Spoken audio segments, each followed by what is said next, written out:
what makes boards effective in the boardroom and what keeps them from being effective in the boardroom. So he said, "Have you got some information?" I said, "Yeah." I sent it to him. Richard said, "Oh, that's great.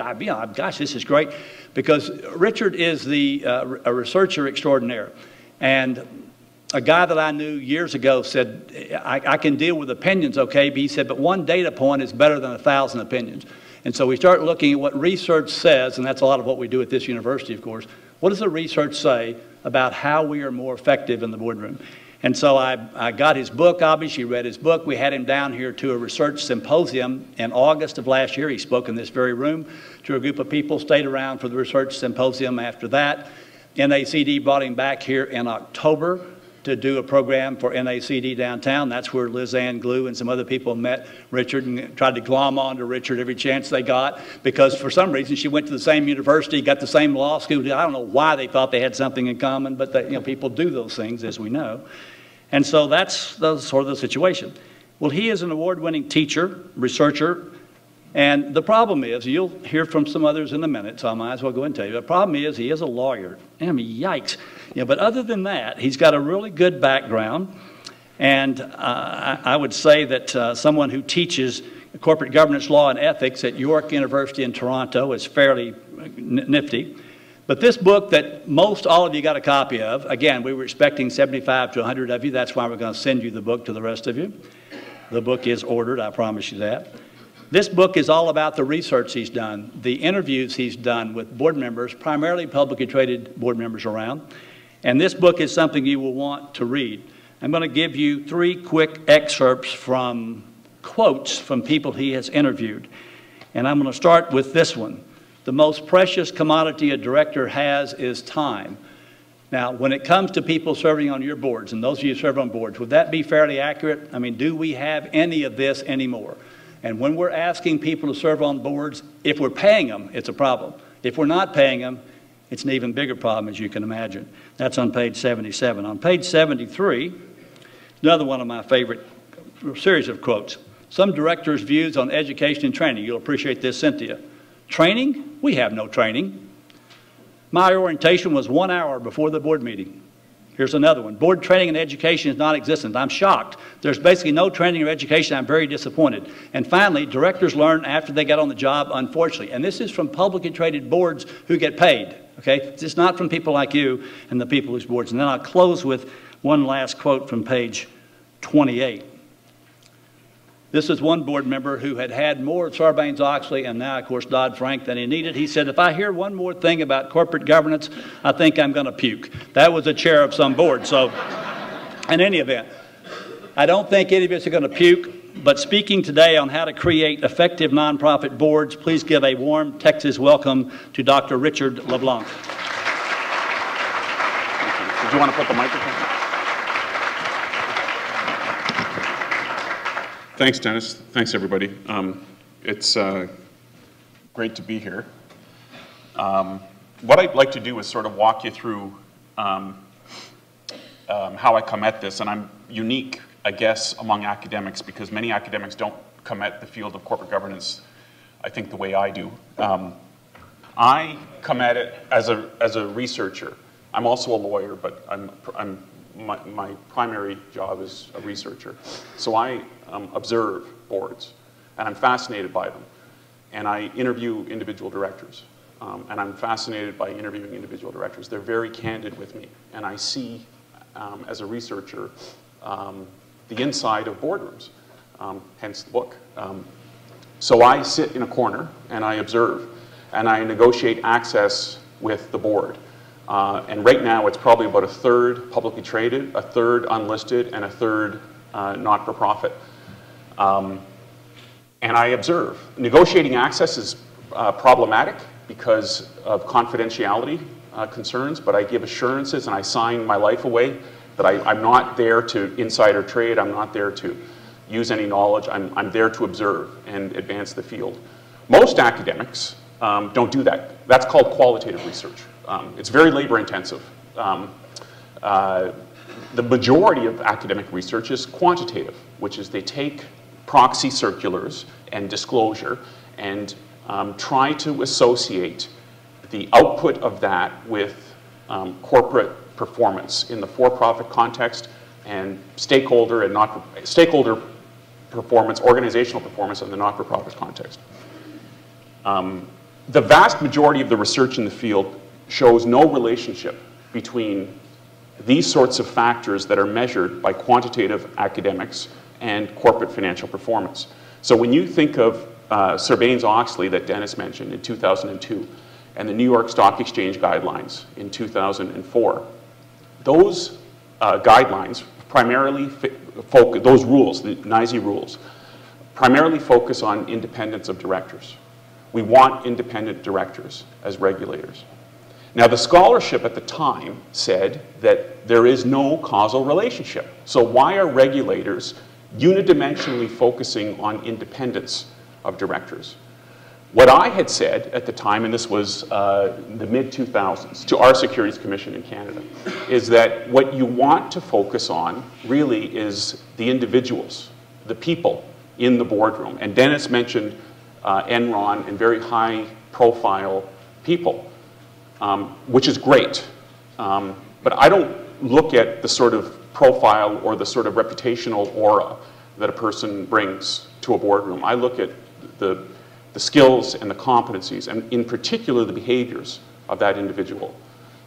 So my model basically is that independence is good, but it's not a sufficient condition for board effectiveness or for performance for the organization. So chair, for example, non-executive chair or lead director. The American model tends to be lead director. The Canadian, the British, et cetera, the other models tend to be non-executive chair. I don't see a difference, and the scholarship supports that. It's not necessarily the structure, whether that person is an independent chair or a lead director, but the actual skills and qualities of that person. And part of the NACD roundtable that I facilitated a few months back was to talk about the qualities of the individual chair, and which is far more determinative of whether that board will be effective or not than anything else. So formal independence is good, but it's not sufficient. And the Securities and Exchange Commission, up until the financial crisis, and the British UK Code, up until the financial crisis, focused almost exclusively on independence, and that was it. They've now changed, and in fact the SEC cited the book that you have, and now changed its laws 2 years ago. And this will hit the not-for-profits. In fact, this was one of the reasons I was asked to write this book, right here, which you have on your disc. It's essentially taking my book and putting it into a version that directors can understand. Not that directors can't understand a book, but it takes a lot to read a book. And in fact, the statistics are that many people don't read books. They buy the book, or they are given the book, and they read the first chapter, they browse through it, because as Dennis said, the most valuable commodity a director has is time. So what I'm going to do over the next sort of 45 minutes or so is really take that model in that book and apply it to not-for-profit boards, which I was asked to do by this national association, not of lawyers, but of accountants. They came to me 2 years ago and they said, we are really concerned, Richard, about not-for-profit organizations for a couple of reasons. It tends to be, and I noticed 6 or 7 hands went up, of directors of publicly traded companies. The focus has tended to be on publicly traded organizations. But the importance, the assumption is that this, and my work was, by the way, critiqued and peer-reviewed by several directors at this organization and perfected before it actually arrived in this book. The assumption is that because we're not paid as directors, governance is, I'm paraphrasing, is less important. And that couldn't be further from the truth. Because the beneficiaries of not-for-profit organizations are not only or necessarily shareholders, they're vulnerable beneficiaries, health, education, children, etc. And as we've seen recently, Penn State and others, if your house is not in order governance-wise, and because of the lack of resources and people are stretched and it's a volunteer position, if you were to generalize, it might be easier for a governance house not to be in order for a not-for-profit organization. Also, not-for-profits, so they're very important, they're stretched for resources, and they are our future, because they tend to be where the initial directors acquire their first 1, 2, or 3 board positions and begin to establish their reputation as directors. So they often start in the not-for-profits. You don't, wake up in your first board position, you're on a Fortune 500 board. You tend to sort of work your way up and establish your profile, establish your reputation. And the second, third, fourth, fifth board, and then a privately held board, and then a publicly traded board. So we want to make sure, Dennis and his colleagues at the Institute want to make sure that not-for-profit directors are receiving in a very cost-effective manner education and training. And I'm going to bring in, through the course of the presentation, sort of what's out there, leading and emerging issues, and apply them to the not-for-profit sector. This book has been quite successful. I don't know how many copies it's actually sold, but, and you don't have it in front of you, but here's what it looks like. It's actually on your disc. So these slides are based on this booklet, which is based on my model. And my model really is to look at not structure. When I think of structure, BS, which is brown sugar, board structure tends to be where the vast majority of the research is conducted right now, and the regulation is conducted, which is we want a majority of independent directors. We want exclusively independent directors on the 3 principal committees: the audit committee, the compensation committee, the nominating committee, and we want an independent chair. Now I look at that, but I really don't focus. I look at it, but I focus on much more interesting stuff. So I focus on membership and who's at the table, not the profile, but the skills and the competencies and the behaviors. And then I focus on how. So think of this as what, okay? Think of this as who, and think of this as how. And how and who are very rich areas of observation. And as you know, from serving on boards and sitting in groups, it doesn't take much for decisions to go off topic, or for undue influence, or for control, or for information funneling, or for domination, or for subtleties that manifest themselves within and outside of boardrooms and are fascinating. So I look at these subtleties, these nuances, and I try to quantify them. And then I go back to directors and say, here's what I'm seeing, what do you think?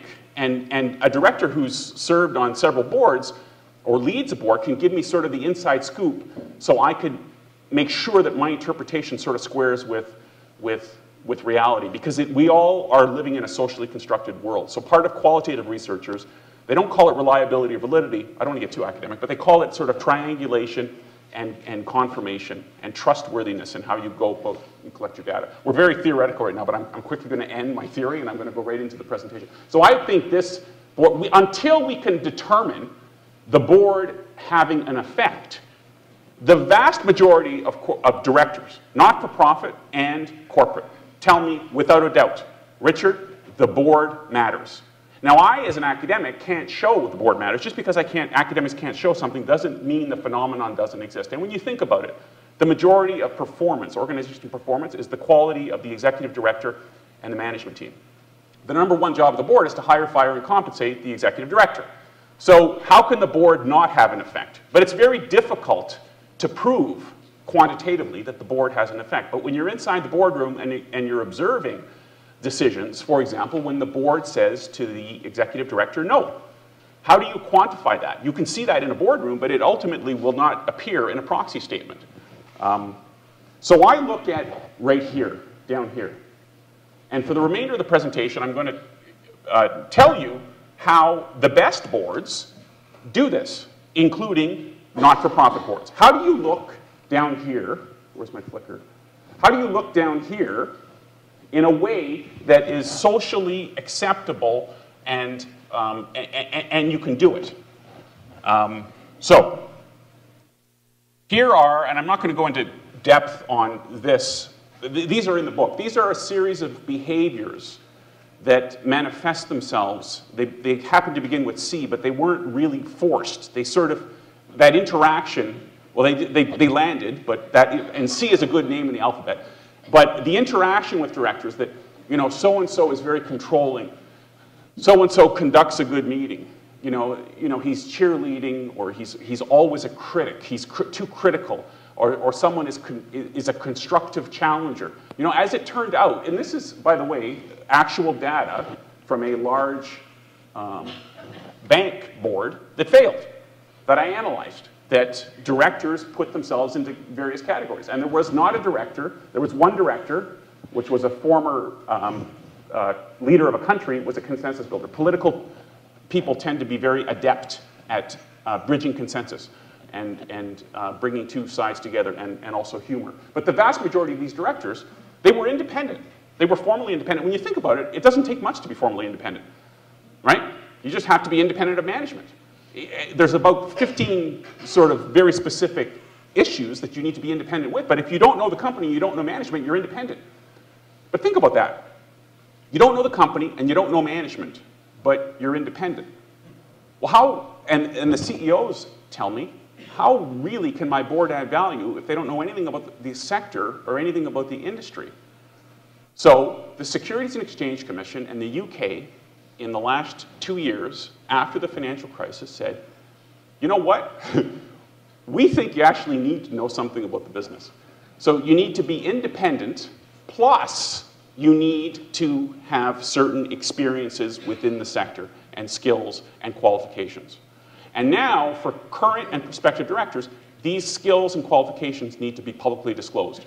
In the American context. In the UK context, it also has to be publicly disclosed. And the UK context, they've actually amended their code. And they've said it's okay not to be independent. In other words, you might have a relationship with the company, you might have a relationship with the management team, or you might be a supplier or a customer. In the not-for-profit context, you might be a donor. And that's okay. We need, so think of directors as being sort of 3 shades. Whereas one shade is really light, one shade is really dark. If you're dependent, you're not independent. And in the middle, you're not completely independent, you're not completely dependent. And the UK has said that's okay. So question yourself, what you're really targeting here is independent directors who understand the business and can hit the ground running and understand the sector. That you really want to get here, but not trip yourself up with any applicable regulations. So you want to sort of move the bar from completely independent to look at skills and competencies and especially behaviors. Now, the implication of that is that directors, to do that for a nominating committee, that's a lot of work. So it's not profile. And directors tell me, nominating committee chairs tell me, I say, well, why did you go out? And you think of companies that are in the news now. Research in Motion, a company from Canada. CP is another one, MF Global. Disasters that have happened. You look at the 5 American banks that have failed, and I've gone through this, and I've said, how many people, directors, actually had solid banking experience? And then I interview the directors, particularly the chairs of the nominating committee, and they say, Richard, I want independent directors. So I'm going to go out and I'm going to get the dean of a business school. I'm going to get a very successful former political leader. I'm going to get a very successful generalist, a business person, a former CEO. And when you look at the literature, and this has implications for the way directors are chosen and how and why. It also has diversity implications for women and for cultural groups as well.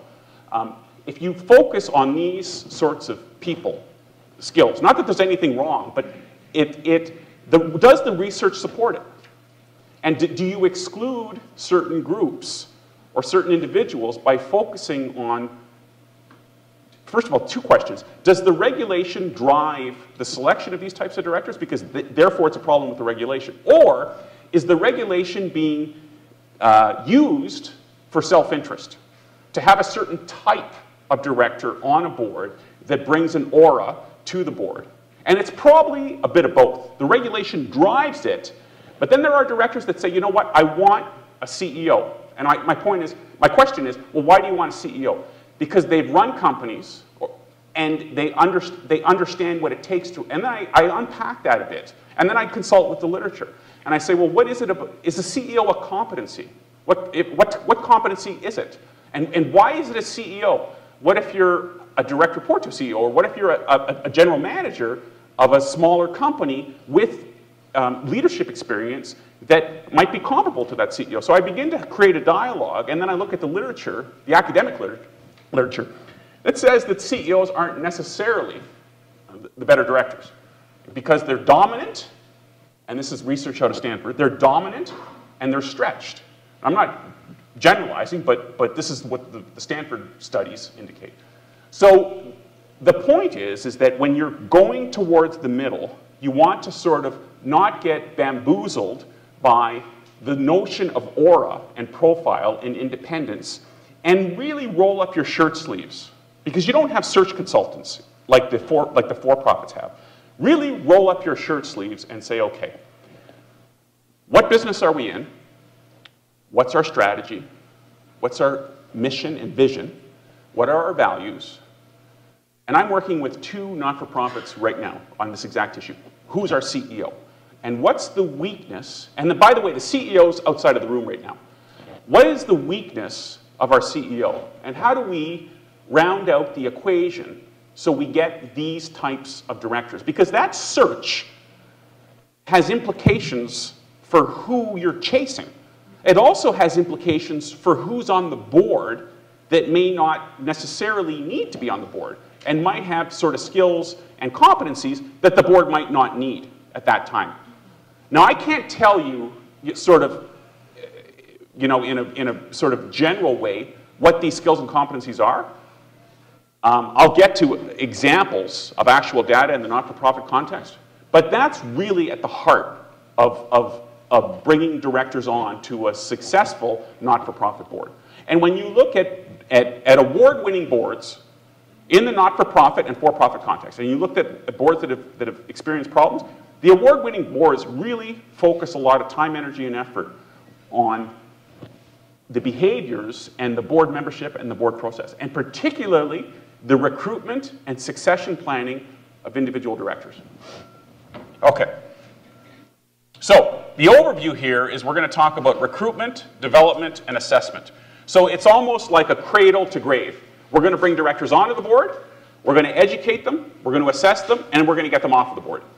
Okay? So think of it as a sort of continuous, sustainable cycle and loop. And then we'll talk about 3 issues at the very front end to get rid of them, which is we are volunteers, Richard. Therefore, and I say, well, therefore what? Well, we give up our time. And I say, okay, so we don't like to do this because it's a lot of time, and we're not getting paid, and we're volunteer. I don't see the connection between being volunteer and being effective at governance. And if you're not, and volunteer and charitable and not-for-profit is giving. It's giving. I've spoken to directors right before the program started, and the time invested, it is giving. That's the service ethic. That's why the organization exists. So if you're unwilling or unable to give financial, non-financial, various forms, then that should tell you something. So I don't see the connection between being volunteer and not being effectively governed. Second, no regulations requiring assessment. Most of the regulations, according to this book, is on for-profit. Now, if you think that you can be an ostrich and stick your head in the sand, and what's happening in for-profit will not reach... I heard the things when Sarbanes-Oxley came out. Well, we don't need to do that because we're not-for-profit. Well, you do, okay? Whatever hits the not-for-profit and whatever hits, and especially now with LinkedIn groups, etc., whatever hits the UK and the US will hit all the sectors, everywhere. So I hear up in Canada, for example, Dodd-Frank, well, it's not US. I mean, regulation is now very interconnected, and sectors are at risk if they think they can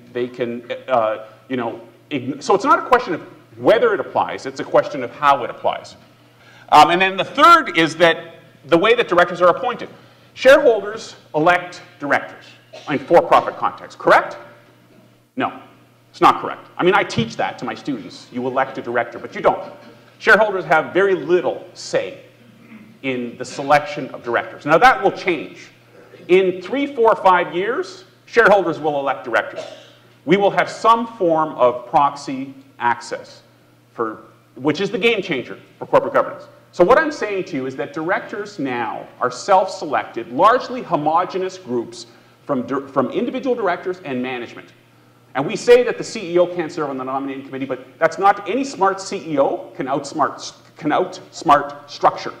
So management has, what lands on that proxy statement, for the most part, is endorsed by either management and or directors or both, not shareholders.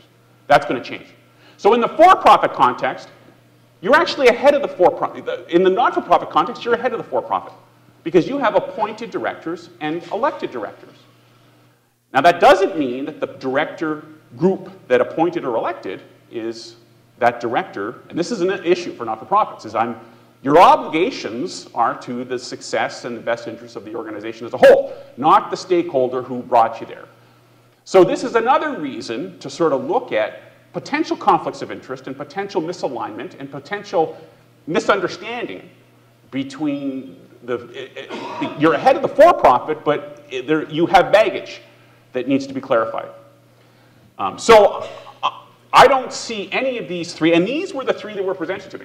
Here is what the arguments are against good governance by not-for-profits. And Richard, in your book, we want you, this is the board asking me, telling me, because I agreed to do it, we want you to hit these three, nail them within your book, and I think I have. So I've tried to nail them now, that just because you're a volunteer, just because you're appointed, and just because you don't have regulations putting a gun to your head doesn't mean you shouldn't do some of the things that I'm going to suggest to you. Okay, goals of the recruitment. Now, these are sort of high level, but I want to get to dropping down into actually how you do it. Identifying the required knowledge, skills, and experiences. Selecting qualified individuals who are free from conflicts. Achieving diversity of board members appropriately to reflect the community and constituencies served by the organization. Achieve continuity through smooth succession planning. I want to talk about these last two because these are recent developments. Diversification of corporate boards is happening globally. There was an article yesterday that the EU, a female justice minister of the EU, will move to mandatory quotas because of the frustration of boards not exercising initiative in the European Union. In Germany, I read last night, 3% of top 200 companies are women.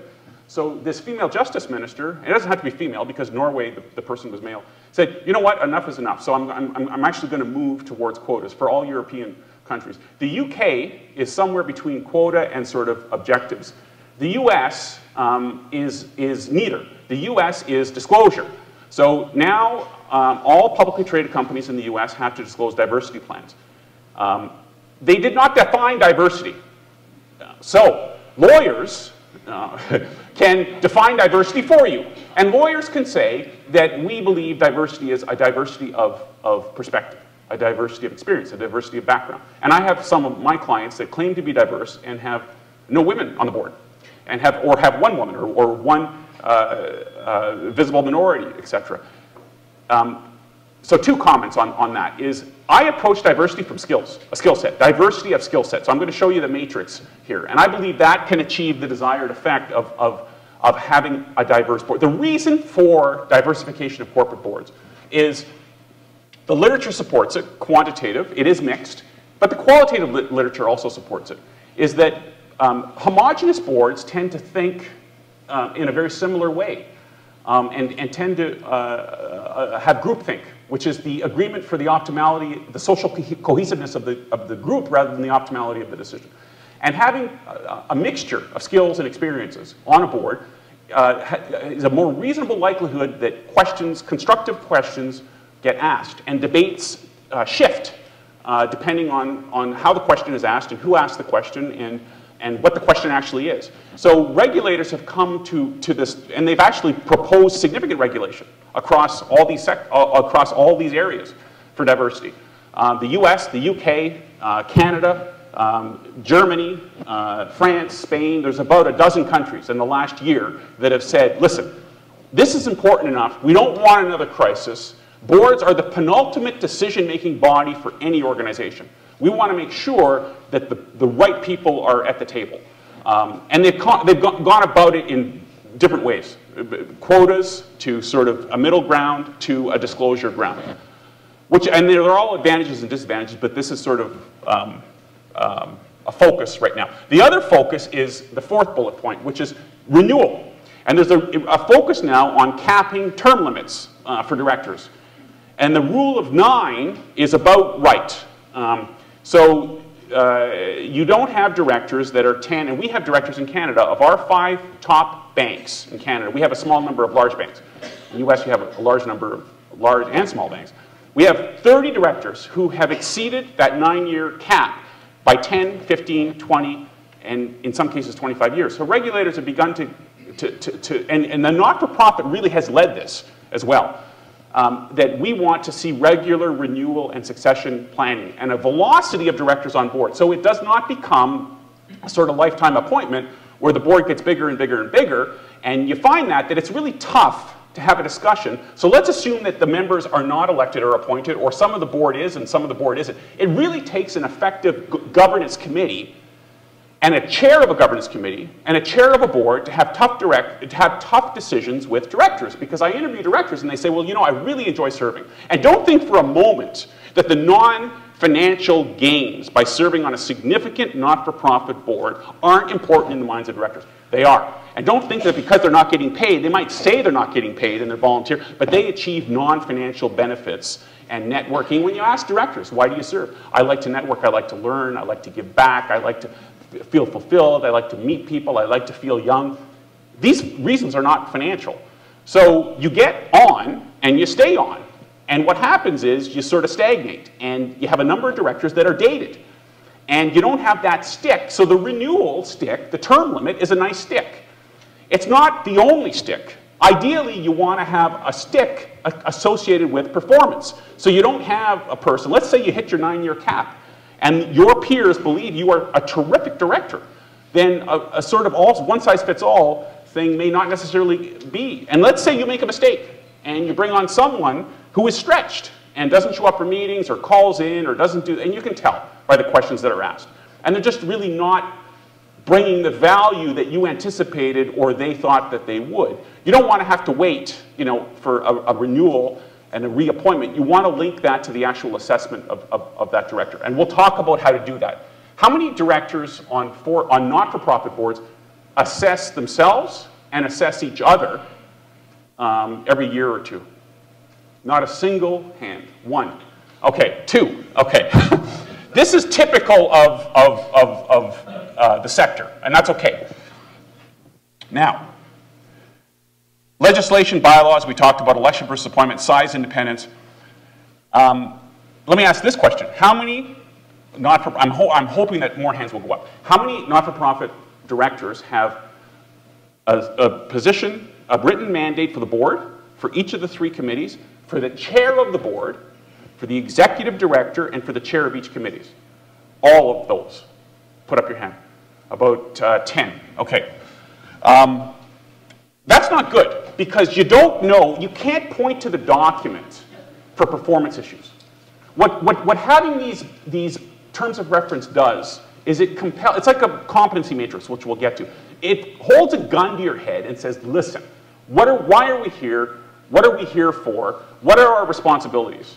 And I get pushback from chairs, well, Richard, I don't want to do that because I don't want to have to actually say what I need to do. So it's almost like, well, you know, lawyers do it, accountants do it, consultants do it, for heaven's sakes, academics do it. What is so special about boards that you shouldn't have position descriptions, or you shouldn't have responsibilities? So the reason is that they really haven't had, as an organism, they haven't had scrutiny. So we're just entering a new period where there are academics and there are regulators out there now after the financial crisis that are saying, listen, you actually have to tell your stakeholders, tell your members what the hell you're doing inside the boardroom. And it doesn't take much, but tell us. Tell us what your committee structure is. Tell us, and you can use this, and it doesn't cost a whole lot of money. I mean, a good director, I can do it. I can help you, I can do it. In fact, they're out there, mandates, position descriptions. You know, you can get these, put them on your web to say to your members, to your beneficiaries, to your donors, you can almost leverage up by professionalizing, and these are 2 boards I'm working with now, they want to get tier 1 directors. And a tier 1 director will say, okay, what does your governance look like? That's the first question from a tier 1 director, because my money and my reputation is on the line. And if you have sort of Bush League governance that is not, Bush League meaning in the sense that it's not quantified, you could have outstanding governance and you just don't quantify it. And I don't understand why you wouldn't quantify it and post it on, so it's accessible on your website. Here is what we do, here is how we do it, here's how our board functions, here's who the chair is, here's who the chairs of the committees are, here's how we hold ourselves responsible and set the tone at the top for the entire organization. So that's an opportunity, and it doesn't take a huge amount to do this. But at a minimum, it disciplines you to sort of look inward. So I'm not going to go through these, but you know these. You should know these on what the mandate of the board should be. Okay?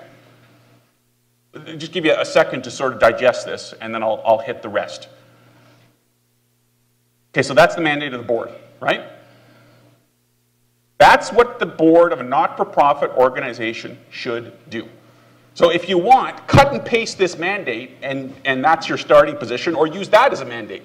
I've seen those before, bullet point lists, so that you're all on the same page. And that guards against, it creates the expectations for directors. It can be used as a recruiting tool. It can be used as an education tool. It also can be used as a tool against management, because you can point to a document. Well, how are we analyzing our risks? How are we analyzing our donor stewardship policies, our conflict of interest policies, our gift policies? These are committee charters. So these are some of the high-level bullet points that your 3 committees. And go to the for-profit sector. Go to the for-profit sector and just modify them. Just get them. I mean, it's not rocket science. You have an audit committee, a nominating committee, and a compensation committee. You got to make sure the books aren't cooked. You got to pay your people, and you got to get the right directors. So, you know, it's out there. So there we go. But it's different, okay, in the not-for-profit context. So I've attempted to tailor the differences here. Director position descriptions, preparation, attendance, participation at meetings, communication outside of meetings, committee service, contribution of skills and experience, ethical standards.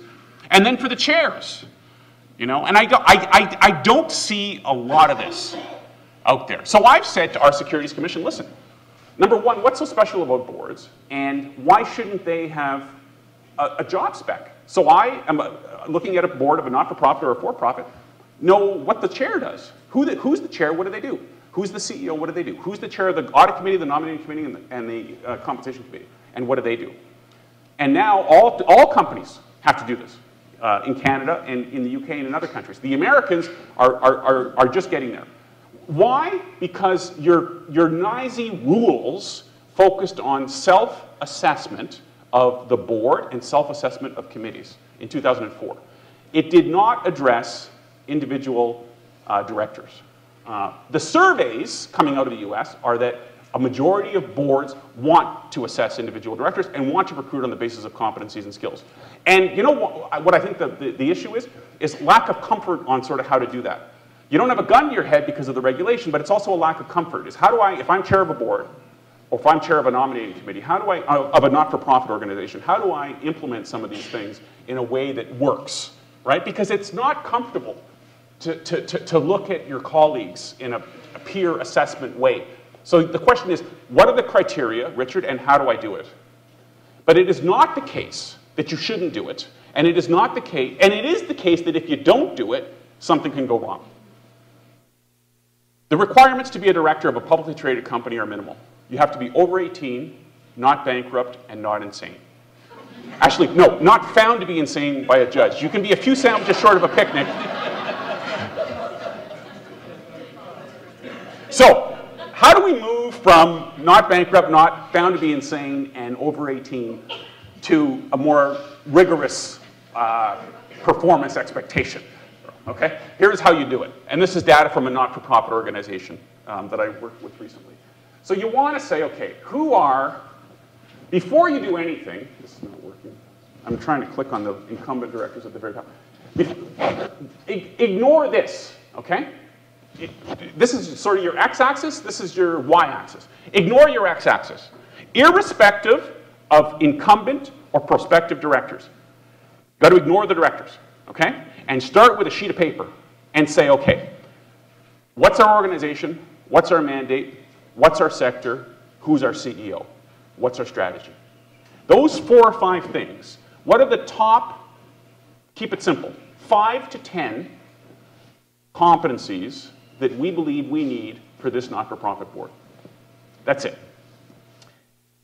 Throw them down. Here is a list. It's a fairly generic list. I don't think there's anything on this list that any not-for-profit organization would not need or want. Throw them down. And then define them. Okay? So don't just throw them down, because you're going to get people that are going to game the definition. So it needs to be obvious to a director, because you're going to send this list around. Okay, so you want buy-in from your colleagues, right? You don't want the chair of a nominating committee giving you a 5. He may not, or she may not know that you are not financially literate, but you talk a good game, but you're actually not financially literate or financial acumen. You want the director to fill that out. You want to drive it home that if that director doesn't have the required competencies, it's obvious to that director. And I get this back, right, where I get directors rating themselves a 4 and a 5. And they're probably not, because I talked to the chair of the nominating committee. I believe they're a 1 or a 2. And I get gender differences too, where the women are harder on themselves, the men are 4s and 5s all the way down. So you need to quantify your definition a little bit and refine your scale. Okay? Now you don't need the general counsel or the CR, the executive director, or anyone within the organization, staff member, doing this. You should do this. You need to own this process if you're a director. And say, okay, and it's not hard, it's this. In fact, you could use this list. And then say, okay, who has which competencies and skills of our current board and the people that we actually want. Now, you can bring anybody on the list. It could be a friend of yours. It could be someone who is not a friend. It could be someone who you don't know. And this is probably an incomplete list because it doesn't include the behaviors. We're not there yet. We're there where we independence competencies, but you should include a behavior or 2 on the list, such as, for example, here. This is right from my data. So use a skills matrix. We're talking about commitment, interest, objectivity, independent-mindedness, integrity.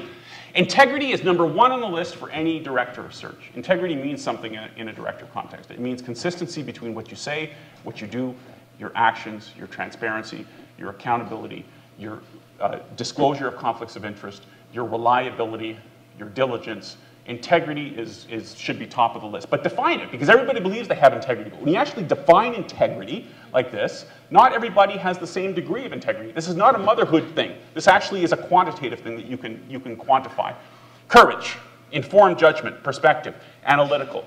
These qualities need to be on your peer assessment as well as your matrix. So the cradle and the grave. It's not easy. But at least you plant the seed in people's mind that these are some of the qualities that we are expecting of you. Behavioral skills of directors, ability to present opinions, willingness to, and ability to listen. These are loaded statements, because I read these, you read these, and you just get stuff popping into your head about what and you don't have to overwork it, but you need to define it. Because this can throw a meeting off, and this can really screw up board dynamics. The more we get into the behavioral end, the greater the likelihood is of board dysfunction.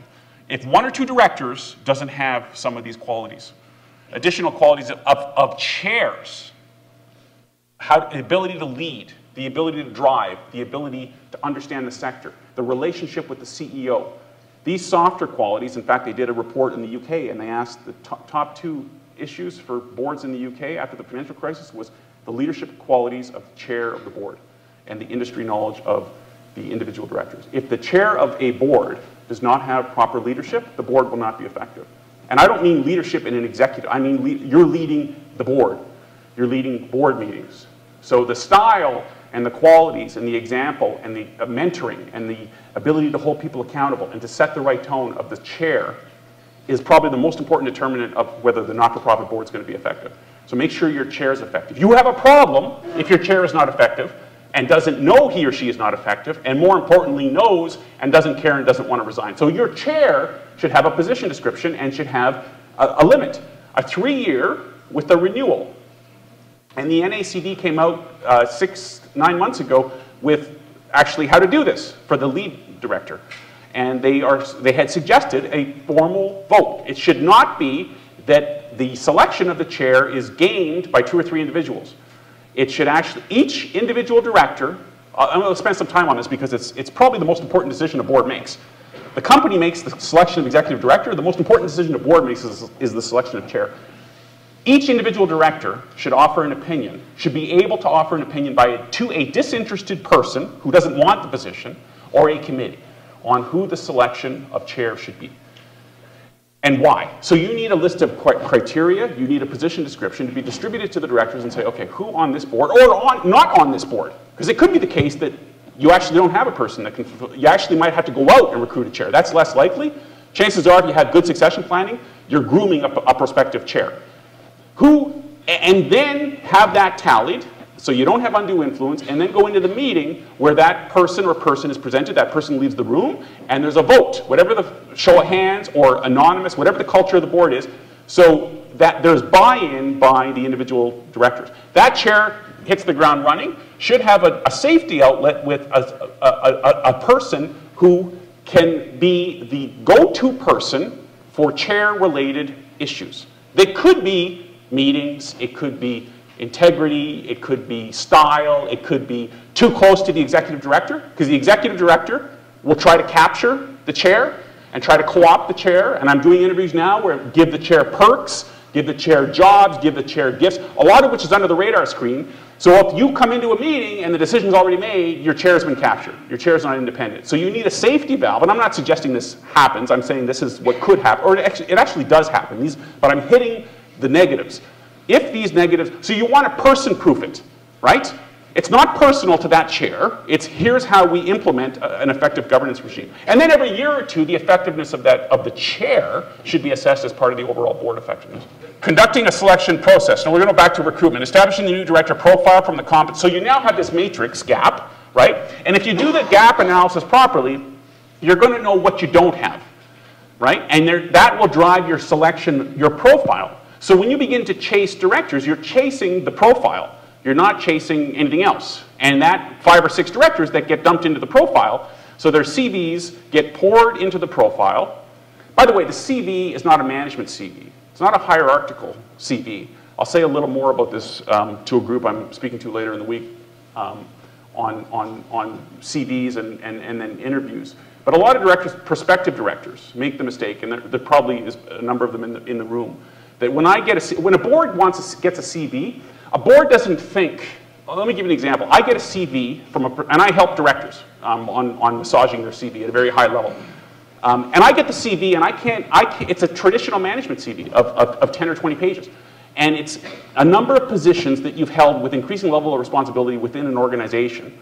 I can't unpack that. It's impenetrable to me, and it's intimidating. So you need to unpack that as a prospective director applying to a board in a way that a director understands. So I said earlier, the competency matrix here, that I understand, because a board is a collection of equals. It's a collection of peers. I want to know what you bring to the table in terms of competency. So take what you've done, don't ignore it, it's rich experience. Unpack it and pour it into 5 or 6 competencies. So if you're on the nominating committee or you're a prospective director, you need to unpack and understand this. So ask your prospective directors, listen, here's the competencies we're looking for, 2 or 3 competencies. Do you possess these, and how? And one of the competencies should be a behavioral competency. So it could be industry experience, it could be leadership skills, it could be financial acumen, it could be international experience, it could be donor contacts, it could be donations. These competencies should be at the front end of a prospective resume. It's not even a resume. And you know what? It's not a short bio. And if you don't have the right directors on your board, you're limited as a CEO. So it's in the CEO's interest as well to have a top tier 1 board. And to have a tier 1 board, you have to engage in a process of board renewal that will take 1, 2, and 3 years. And take off some of the directors that shouldn't be on the board and bring on, not a tier 1 player right away, but bring on the sort of second person or third person to create that momentum to attract the sort of big fish players that you want. Okay, recruitment, programs, activities, financial statement, strategy, information for prospective directors. This needs to be sent to prospective directors once you have your short list. And more boards are going to get into the habit of inviting people. And shareholders in publicly traded companies really don't do this either. There is no process. It's opaque. So I want to know as a shareholder, how are the directors considered? What criteria and how? How did you make that decision? So that needs to be transparent as well. That actually can be used to your advantage as a not-for-profit organization. Orientation and development. This is self-explanatory, but a lot of boards don't do this well. You should have a budget for education, depending on the size of your not-for-profit board. Directors, particularly directors who are not from the sector or first-time directors, want to be able to learn. And you can't learn by going to meetings. And you need a sort of, I'm just thinking of, you need a mechanism, you need a process, a program that can, almost like a boot camp 101 on actually what the responsibilities and duties and obligations are of directors. I'm flying through a lot of this, but this is actually a 1 or 2 day program at a university or an institute of higher learning or elsewhere, or even online, where you sort of have this ability to learn, right? And that should be funded by the organization. That shouldn't be directors shelling out $1,000 or $2,000 in a not-for-profit context. So devote, if you have executive directors in the audience, devote the time and the energy to orienting and educating your directors. And tailoring the education to suit the individual director. It's not generic. Okay, for the last portion of the presentation I want to move into, we've now talked about recruitment, we've talked about development, I'm now going to talk development, education, we're now going to talk about assessment. Preparing for assessments. Okay, so you're now going to assess your board and your committees and your individual directors. Rome wasn't built in a day. Start small. The number one concern directors have is who's being evaluated, what are the criteria, who sees the data, how does the process work? It should be led, ideally not by the chair, because if the board is a problem, the chair is a problem. You don't want a self-interested person leading the assessment. Ideally, and it's certainly not management, ideally it's the director who is trusted, if you don't have committee structure, who has integrity, who has discretion, who has tact, who has diplomacy. These sort of, that people, remember the process to buy into the chair? This person doing the assessment should actually be a similar process. If you play your cards properly, that person is the chair of the governance committee. But they may not be, but they should be. If you don't have a governance committee, then it's that type of trusted person. Irrespective of anything else, gender, experience, seniority, irrespective of any of that. It's someone people can agree to. When I say it shouldn't be management, it should not be management really facilitating the process. There's no reason that you cannot or should not, as directors, do this. It's an inherent conflict of interest to have management doing the assessment. They have a vested interest in the assessment because the job of the board is to assess management. They should be involved in the assessment in a 360. You should canvass the opinion of your executive director and staff on the effectiveness of the board because they know. They want to have their opinions heard. But this needs to be owned by the board. It can't be outsourced or farmed out to management. In fact, in some countries now, this assessment process is so important that the regulators are stepping in and saying, you know what? We don't even want the board or management to do it because we know that the board has no arms and legs. So in a not-for-profit context, the chair of the governance committee, it's an ask.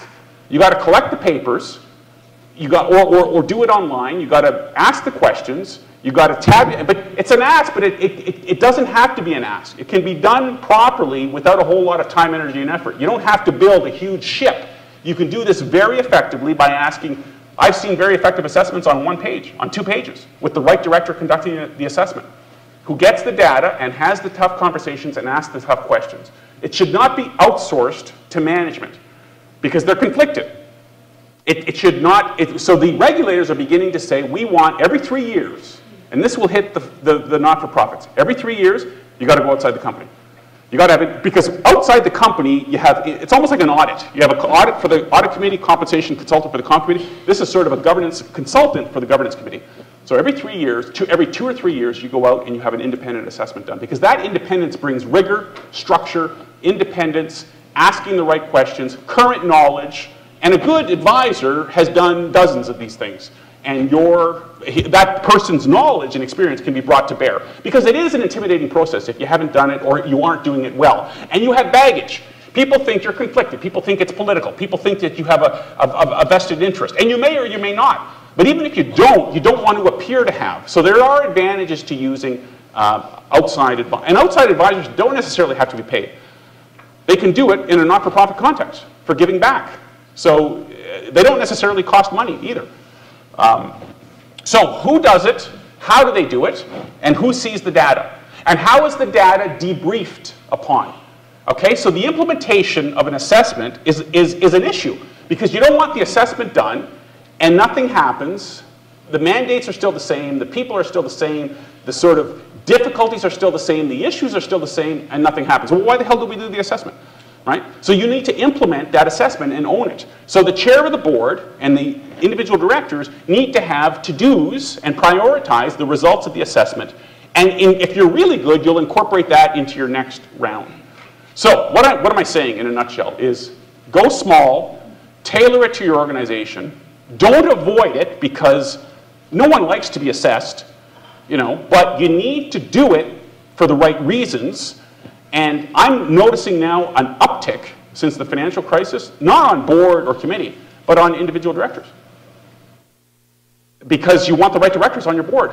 And it's kind of hard because directors wiggle. And they don't know they're not the right director. And even if they know that sort of it's very problematic politically to sort of hold a mirror up to someone because it looks personal. So having a neutral, objective, independent assessment of the types of qualities, and I ask these qualities in assessments that I do, these very types of behavioral qualities. And it's very constructive and instructive for directors if you ask it the right way. So if we're a board of 10 people, you opine on yourself, you get a self-score.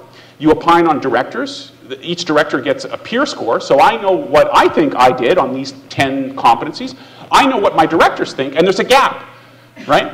There's a gap, either I'm better or I'm harder on myself, or a mixture of both depending on the nature of the competency. That's instructive for me.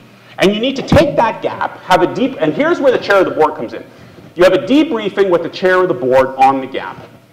And the chair knows that the gap exists. So you need to disclose your gap to the chair, and you need to have a developmental plan to address this gap. This gap could be time, it could be commitment, which is one of the competencies. It could be financial, it could be understanding of the business, it could be leader, it could be softer issues that you just talk too much. It could be something that simple. And you need to have a mentoring, and then the chair of the board should have, with the chair of the governance committee or this trusted director, the same sort of gap analysis. So you have a self, you have a peer, you also have a board score for each of these competencies. So the tool, the approach, the assessment is actually a recruiting. So the cradle, the grave becomes the cradle. That's where the rubber hits the road, is this notion of assessment, and then okay, here's what we really need. And if you're smart, it's not just independence and competencies, it's the softer skills. So you need to go out and recruit a director with X hard competencies and Y softer skills, and get at those softer skills. And do your homework and ask other people who know that individual whether they possess these softer skills. Don't sort of take the person's word for it. So you have to do reference checking. You got to ask. So there could be legal implications. People think, but it's not. You just want to talk around. And generally people know people. And people know what people are like. And you just want to innocuously say, well, we're thinking of recruiting this individual director. What is the person like from a behavioral standpoint? Is the person sort of teamwork, consensus building, independent, can build consensus, has a mature confidence, has integrity, some of the qualities that I mentioned earlier? Or is the person sort of like a train wreck, right? It's just, no one wants to work with this person. You need to find that out, regardless of the interview and regardless, because people can sort of game interviews too. So the resume, the interview, then you need the validation check. And you need to match up the output of the profile by doing the peer analysis with the perspective, the fit with those individuals. So it's okay for a director to know another director because you've done your due diligence, okay? But it's equally okay for you not to know a director. So people say, I don't know the person. That's okay. As long as you've done your homework and you've done the validation check, and if you're a search firm, you've brought assurance, but you can do what a search firm does. And now with technology, with LinkedIn, with Twitter, with the person's footprint is out there, and the person's footprint from what people know of that person is out there too. So you can get a pretty good read now in 2012 of whether you've done your homework or not. So it's okay to admit a non-CEO, first-time director who you don't know. So this notion of, I don't know her, and it tends to be a her, I don't know her, and she's never run anything. Those are sort of so 5 years ago. Because you're not going to get the right quality if this is what you're thinking. This is actually that people think this. People in boardrooms think this. Less so now, but it still happens. If this is sort of what you're thinking, you're going to miss out on quality and you're going to miss out on talent. Because you may not know a person, but she might, or he might be fantastic. So this sort of rigor from the cradle percolating all the way through to the very end, and then you bring it back home at the end. I think that's all I have to say, but we'll open it up to questions. Interviews, questionnaires, assessing. These are some of the assessment. These slides are more as a reference, but I think I've covered everything off. Do you want to open it up for questions, Dennis? How's our time? I do, but first of all, give him a round of applause for that. Yikes. I don't know. A couple of things I was watching for with you. First of all, how many of you were taking notes, which is pretty much all of you, right? Secondly, do you ever feel like you've been drinking out of a fire hose based upon what you just heard here? And we have some ways to get through all that, I promise you, before the day is over. But now is the time for you to do all the hard work. Because I suspect that some of you may have written down some things that I wrote down, which is, what about this? What about that? So let me see, first of all, if this audience is not only large and quality, but if you have the talent that it takes to ask a question of Richard. And here's one criteria, since we're trying to measure everything, aren't we? Measurement, okay. Sure. Just one of them. Let's see if you can raise your hand. Everybody raise their hand, please. Everybody raise their hand. A lot of hands. Oh, these are not questions. These are just raising your hand. No, these are just raising. I'm just trying to see if they're qualified. I mean, I don't want to have somebody who's not qualified. Now, the fact that you were able to raise your hand makes you qualified to ask a question. So who would like to be the first one? Raise your hand. I'll come over to you with the microphone, and then as he's asking his question and Richard's replying, I'll be looking around for others of you to raise your hand. So I'll get there quicker than I'm going to get here. Sorry. Come over here, young man, if you will. Help me a little bit here. Go ahead, Gary. Thank you. Could you give us an example of how someone would unpack their resume? Give us an example. If you were applying for one of our boards, what would you tell us about your experience and skill sets? That's a great question. Before you answer, thank you very much. Before you answer, let me just say that I'm probably the only one in the room who's seen his CV. For those of you who are not academic folks, tell us what a CV is, first of all, Richard, and then tell us how you're going to unpack that 700-page document. A board CV, I'll give you an example. Recently, it was a two former political leaders who I met with at a coffee shop, and I went through their resume. And in both cases, I cross-examined them on the portfolio that they had and the experience that they brought. And it tended to be, and this is a political resume, it tended to be leadership, chairing meetings, chairing complex meetings with infrastructure and support, so leadership. International, both of them had experience in China and India that didn't come through on their resume. They had a portfolio of international trade, and I said, okay, did you go to China? Did you go to India? And so these were vying for publicly traded positions of companies, of Canadian companies, mining and natural resource and energy companies that we want to do business now in China and in India. That was not apparent on that person's resume, both of them, until I asked them. So you can have stuff that is buried. Those are two examples. You can have stuff that's buried that when you bring out leadership and international, so you have leadership and then you have examples of chairing meetings, hitting the ground running. You're telling them that you're a prospective board leader. You can come in and chair a committee, if not chair the board, but you're a potential chair. And then international, the toughest thing now is to source directors for doing business in Brazil, Italy, the BRICS countries. And this is an example, this is an example of a political resume, but generally you want to take the person's, you want to basically jettison that. You want a hybrid between the short bio of a page that's discursive text and the traditional management resume.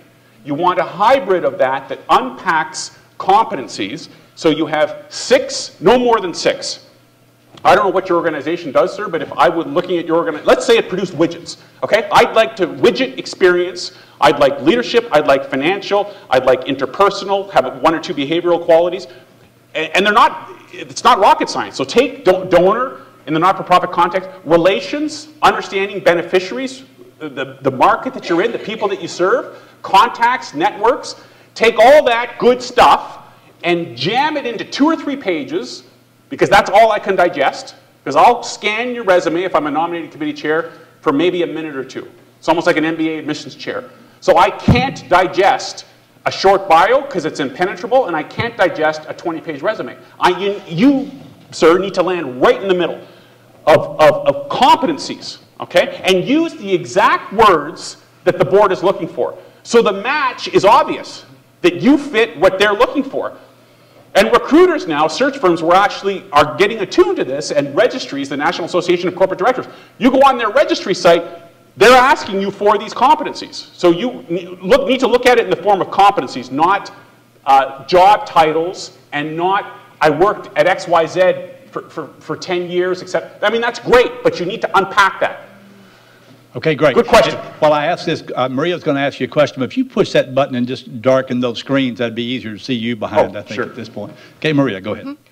Could you give us some insight into what happens for a chair of a board when an organization goes through a total transformation, change in vision, mission, strategy, still the board is in place? How would that chair go about recruiting new members but not losing some of the talent that they probably want to keep? Good question. A fundamental shift in the organization's business and strategy is significant, and the chair may not be the right person to continue on. If the person is, I'm actually working on an article now on Chair 2.0 about driving change based on companies that have done this and companies that have not done this. The short answer is it's chairs. For too long, there's been a focus on not just the structure, but the consensus building and the running of meetings, and not leading. And when I say leading, I don't mean passively leading a meeting, opening your binder, etc. I mean driving organizational change through the board and through the CEO, and really implementing change that the organization needs on behalf of shareholders. Our company in Canada, Research in Motion, we've lost 25% of our stock value because of BlackBerry over the last year. There's been such criticism in my LinkedIn group. I have a LinkedIn group, boards and advisors, that there's been such criticism, also in the press, of the lack of leadership, chairship in particular at this company. So chairs have an obligation now as we begin to focus on who they are and what they do. It's not just who they are, but also what they do, is driving change on behalf of members and on behalf of shareholders, and holding the CEO's feet to the fire, and perhaps, when necessary, firing the CEO in order to get that change. Now you're getting Chairs personal. have been nice for too long, is my point. You're getting personal now, Richard. Yeah. You got to tone it down, man. You got to tone it down a little bit here. As you know, one of my favorite colleagues years ago said the first item on every board agenda should we fire the CEO. That's the first item on every agenda, so I'm not suggesting that. One last follow-up to her question. Sure. You got your matrix here, and her question where you're changing your strategy, then the things you're going to look for in terms of skill sets are going to be different. Would that be fair to say, Richard, that what the matrix needs to be recut? Absolutely. Go back to that again. And this matrix, by the way, affects chair. There is a chair, I don't have it up here, but there is a chair matrix. Okay. So this matrix, by the way, is not here and now. It's 5 years out, okay? And you're recruiting a chair 5 years out and a CEO 5 years out. That's a great question. Succession planning for the chair with organizational change and also for the CEO is very difficult. It's very difficult, and it's very easy to ignore. My point is that you can drive it through the selection of the individual. Go ahead, sir. Thanks. Thank you. I appreciate your conversation so far. I want to focus on assessment a little bit. Sure. And I'll just give you a quick background. Our board has about 55 members, and about half of those are... 55? You heard me. And about half of those are appointed geographically, and so the selection committee has no control over that half. About 5 years ago, we brought up the assessment conversation. I'm just recovering from the numbers. Yeah, I understand. We've got challenges. I understand. We came down from 250 about 10 years ago. So. So you're. Well, there we go. That's good. Yes. The progress. So my question is, we discussed this issue about 5 years ago, and there was a lot of pushback on the assessment aspect of it. And so I'm wondering if you have a suggestion. I'm going to be chair next year, as a way that I might implement this, because I feel very strongly that we need this kind of thing. And I wondered if you had seen some techniques where you can kind of, and I heard start small and so forth, but I wonder if there are other things. Thank you. Gently, it's great that you're the chair, because that's always a good sign. Is that you have a new chair, you have an opening, you have a window, you have a regime, you have like a 100-day honeymoon period where you can implement some constructive change. So you have an aura and a goodwill about you that you should capitalize on. So when I say start small, by the way, 55 is a theater. It's not really a board. So consider having an executive, but that's a separate issue, by the way, the use of an executive committee, because they have downsides too. So consider having an executive, and consider tailoring the result of the board assessment to who's on the executive. I would not assess individual directors with 55 people. I would not, maybe not necessarily assess. Do you have committees, sir? Yes. Yeah, okay. I would assess probably have a 3 or 4 page questionnaire, open-ended. By the way, the survey 1, 2, 3, 4, 5 is not. You should have a combination, but I'm in favor of qualitative because I think it gives context, it gives perspective. So having open-ended questions, and it could be an email, it could be something basic, it could be written, where you have self-addressed envelopes back. Get people to pre-approve say I've drafted this, it's 5 or 10 questions. I think it'll give me as a chair an opportunity to understand where you're all coming from and where we can improve. I would not say improve, say opportunities for development. So use the right language. Directors are very sophisticated. There is nothing more sophisticated than a director. They're the really, so the words matter. So use the right words and start small and have a 2 or 3 page questionnaire, get the data back and make a report back to the board based on this change. If there are significant changes coming, such as restructuring committees, membership, et cetera, making the board smaller, I might suggest. I would ask a question about the size of the board, and that is anomalous to have a 55-person board. There might be reasons for that, but so I would strategically play out your agenda based on you as chair by asking those questions that will give you the data that will play that out. Good. Yeah, and Richard, just before I get to this question about that, a lot of organizations here, and as you know, with nonprofits, have a large board, in this case a large board. Sometimes they have a governance board, which is smaller, or an executive committee, as you mentioned. Then they have a whole bunch of people because they want to call them board members, but they really want to get a check from them. I mean, how does all that work?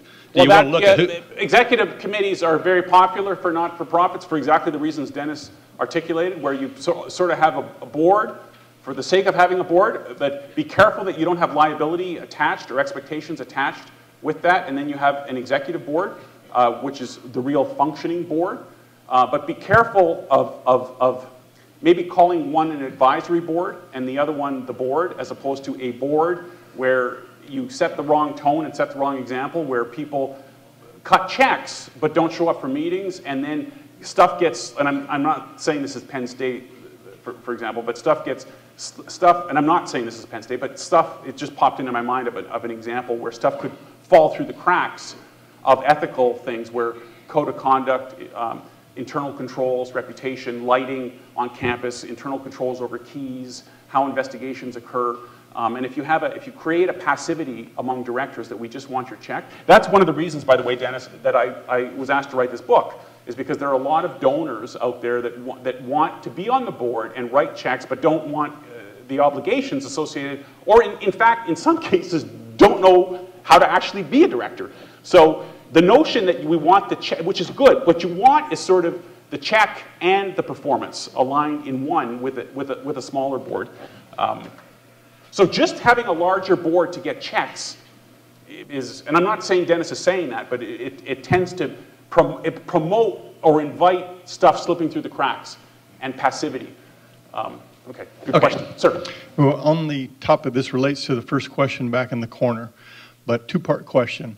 As you looked at organizations, the organizations that did the best unpacking of skill sets, what did you observe in them, and what tools did they use to help unpack those and identify them? And then in addition to that, what tools do you know of to help unpack and assess the macro skills and micro skills? Macro being some of the things that you've got up there. I'm from accounting. Yep. Micro, in this case, being problem-solving skills, implementation genius, fact-finding genius, et cetera. Yeah, very good question. Let me address both at the same time. you can, and this is the tip of the iceberg, you can and should have micro and macro. So you should have competencies, definitions, and then sub-competencies. So you almost have essential competencies and then desired competencies, and then you have a competency and a sub-competency. So you almost have a tier 1, a tier 2, and in some cases a tier 3. There is a large financial institution that I work with that we develop 43 competencies. And every year, just to sort of give you the sort of extreme version, every year this competency matrix, and by the way, it is a matrix. It's an Excel spreadsheet. That's it.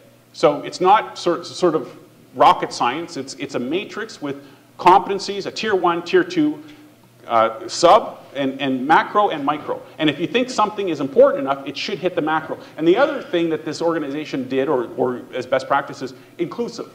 And get people's input on what do you think of these competencies, because this is personal for people.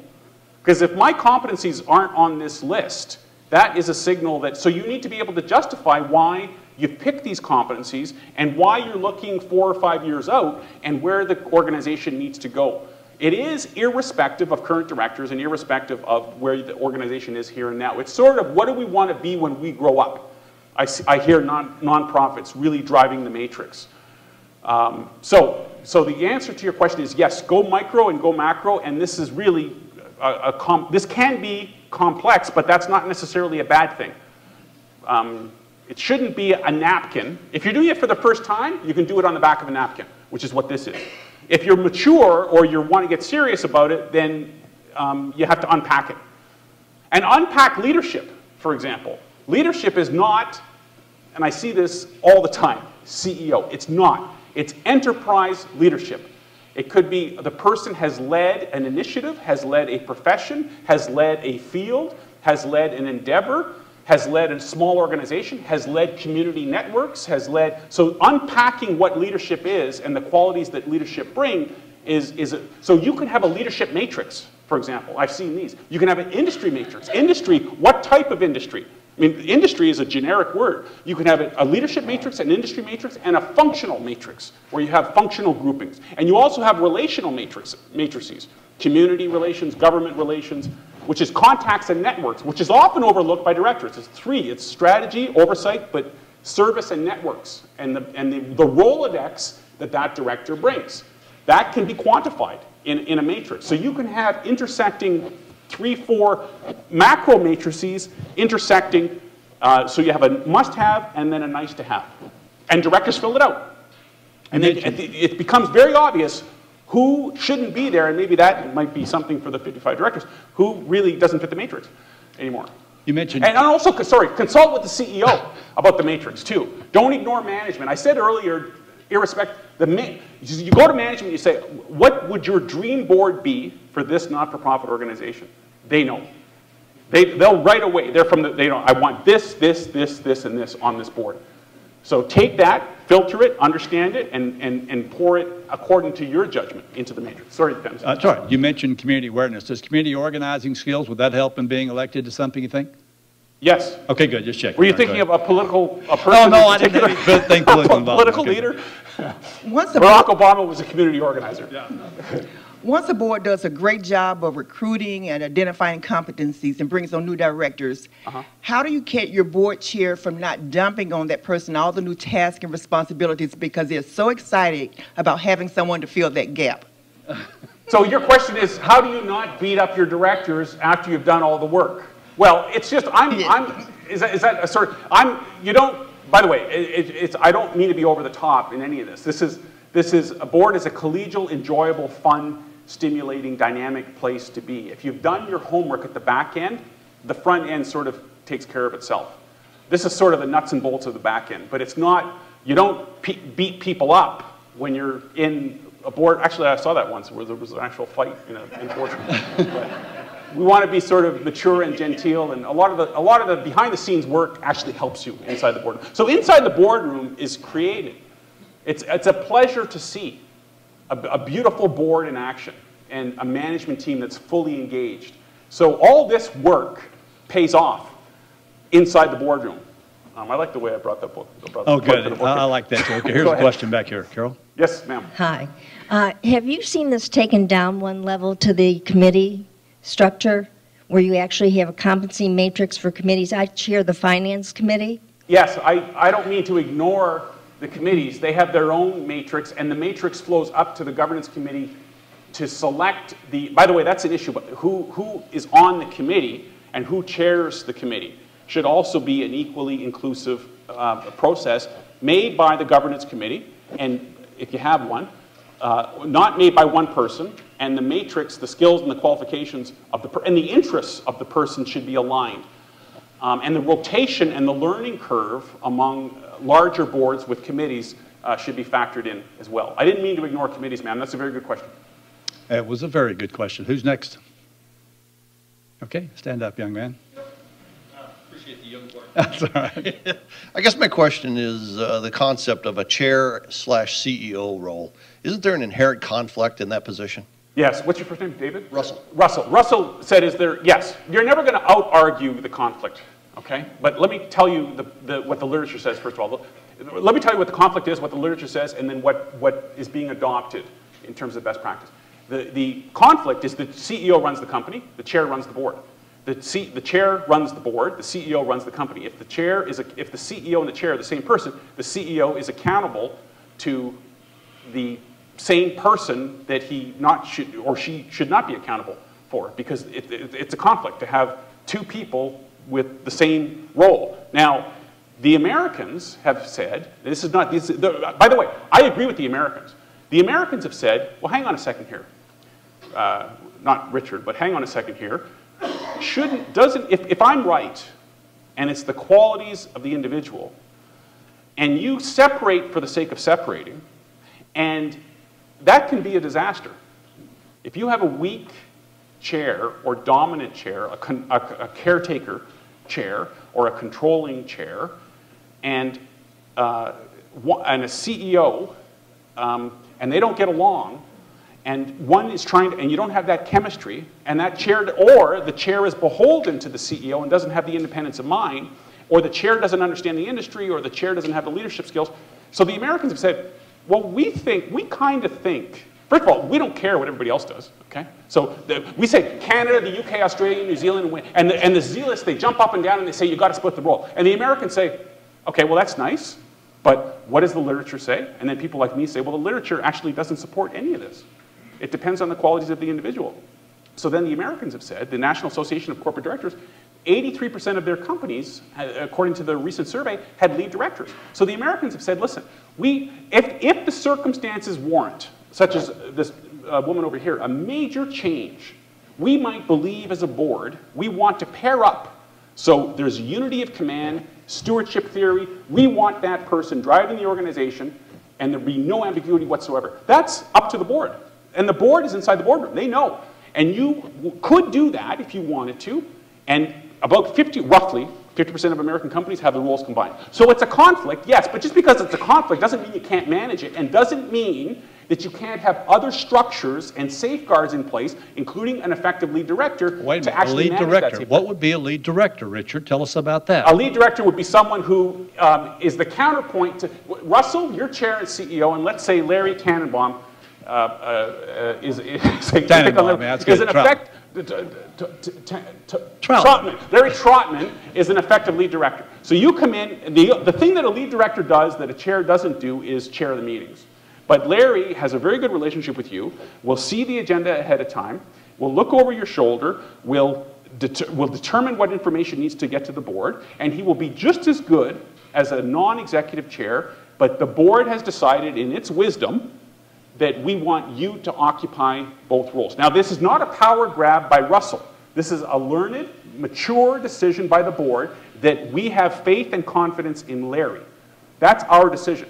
So a majority of American companies, 83% according to, and I actually agree with it, to the NACD, because we trust Larry's ability, we trust the chemistry, etc., and we believe in these circumstances, it's best for the company.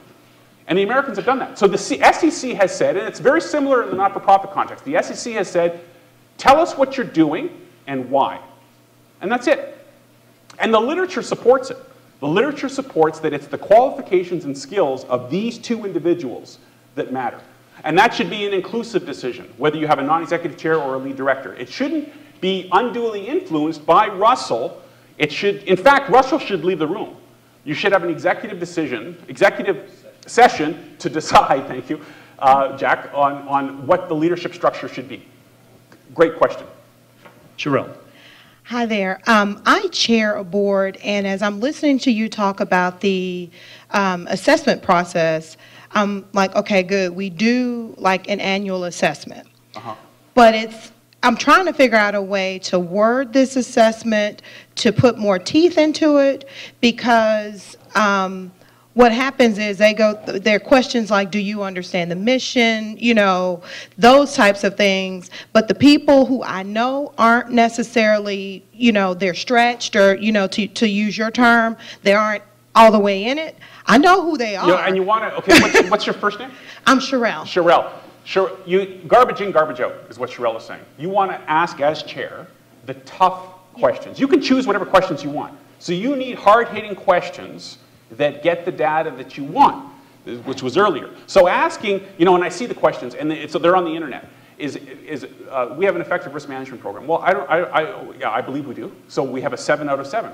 But what is an effective risk management program? What are the components of this? So you can skillfully ask a question where it becomes obvious that we, in fact, don't have an effective risk management program or tone at the top. So the questions should be direct.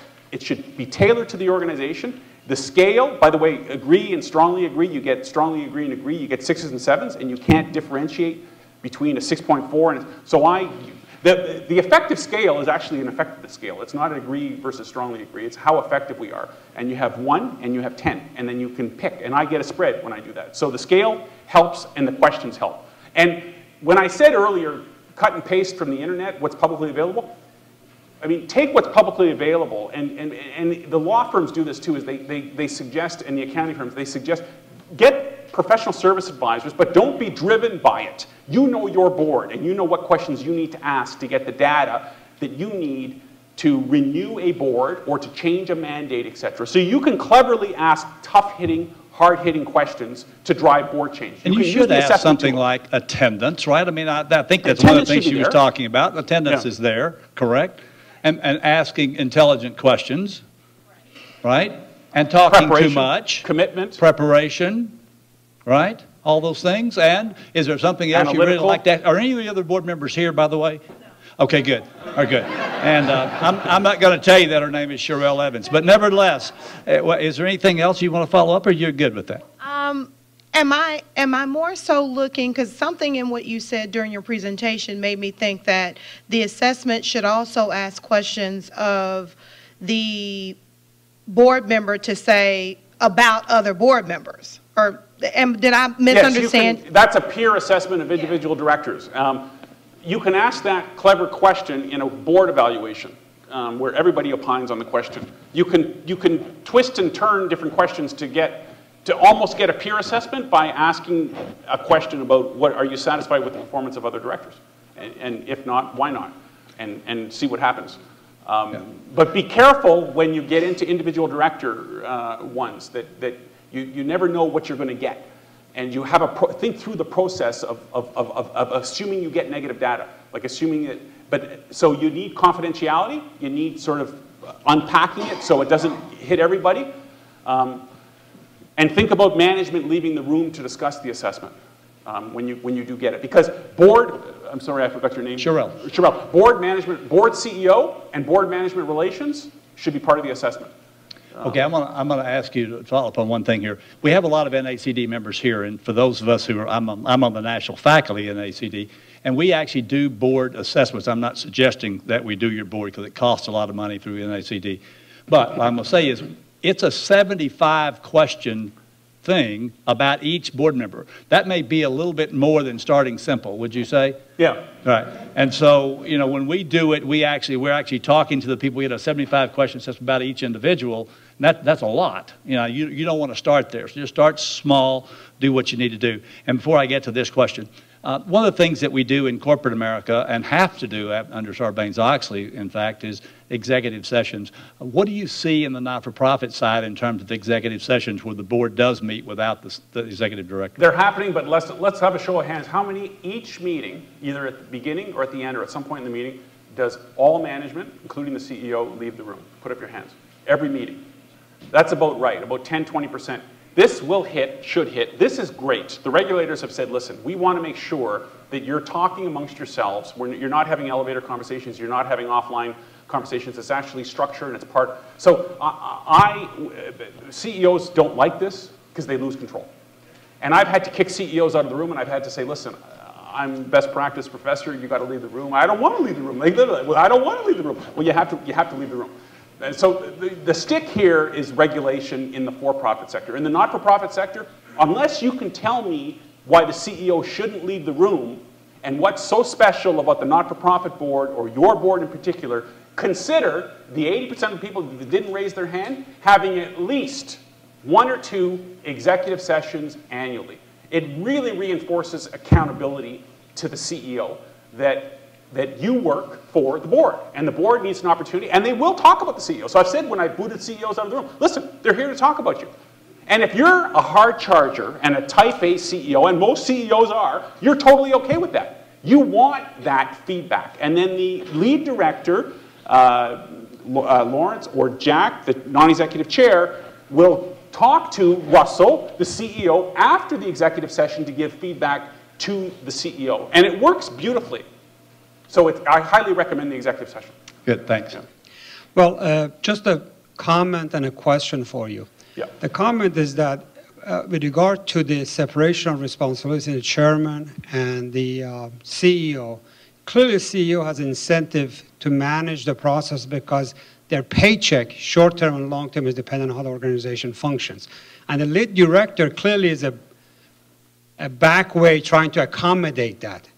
So now just yeah, the CEO should not be unduly influential in the decision. A CEO will subtly try to manage that process. The NACD has come out clearly and has said we do not want the CEO controlling or unduly influencing the process, and they put internal checks. But I think I caught the tail end of your conversation, just because, and I picked Larry as an exemplary senior lead director, just because a person is a lead director doesn't mean he's captured by the CEO. You can be a great lead director, better than a non-executive, I'm pointing at, I don't mean to point at, you can be a great lead director and an ineffective non-executive chair. So the CEO may not, just because you have a lead director doesn't mean you have ineffective leadership. But the CEO has vested interest, absolutely. Okay, Richard. Now, you've answered 3 questions that you didn't ask. Let's try the one you did ask. Oh, sorry. Let me ask you a question then. We discussed this assessment and all the rest of them. How do we bring the stakeholders in there, the shareholders, if the board represents them? How do you get their input in the process of developing these requirements? Okay, I must have cut you off because that was not the question. I'm glad you asked that question. We're not there yet. Okay. The question is, thank you. There are views outside the boardroom of the effectiveness of the board. So should we go to our members? Should we go to our advisors to the board, because the auditor, the general, the for-profit context, et cetera, they have views. So how do we collect? We're not there yet. I think if you're wise, you will listen, and you will hear, and you will incorporate. So there's a movement now to shareholder democracy in corporate sectors, but it's, you know, the latest surveys are only 10 to 20% of boards a board member meet directly with key shareholders. So the lawyers will say Reg FD, and Marilyn Shapiro will say wrong, Reg F, and she's been quoted, Reg FD does not prohibit directors from consulting directly with shareholders. You hit the future. What's your first name? Max will hit the future. Within 5 years, there will be regular contact, direct, between the board and shareholders. And there will be elections, probably within 10 years, on the company website, I predict, where shareholders elect directors directly. Because the technology exists, and Mary Shapiro is looking at proxy access and proxy plumbing, we're not where we need to be with people outside having an engagement. So directors don't know what to do, because once they open up that box and liaise directly with shareholders, and shareholders say to directors, I don't want the CEO in the room. I actually only want you. I want you to hear so who are the key shareholders? How do I engage directly with you? This is something that corporate US is struggling with right now. And stay tuned. But I think that's the future. Okay, go to the last question. Tell everybody who Mary Shapiro is, who's not just totally familiar with the lady.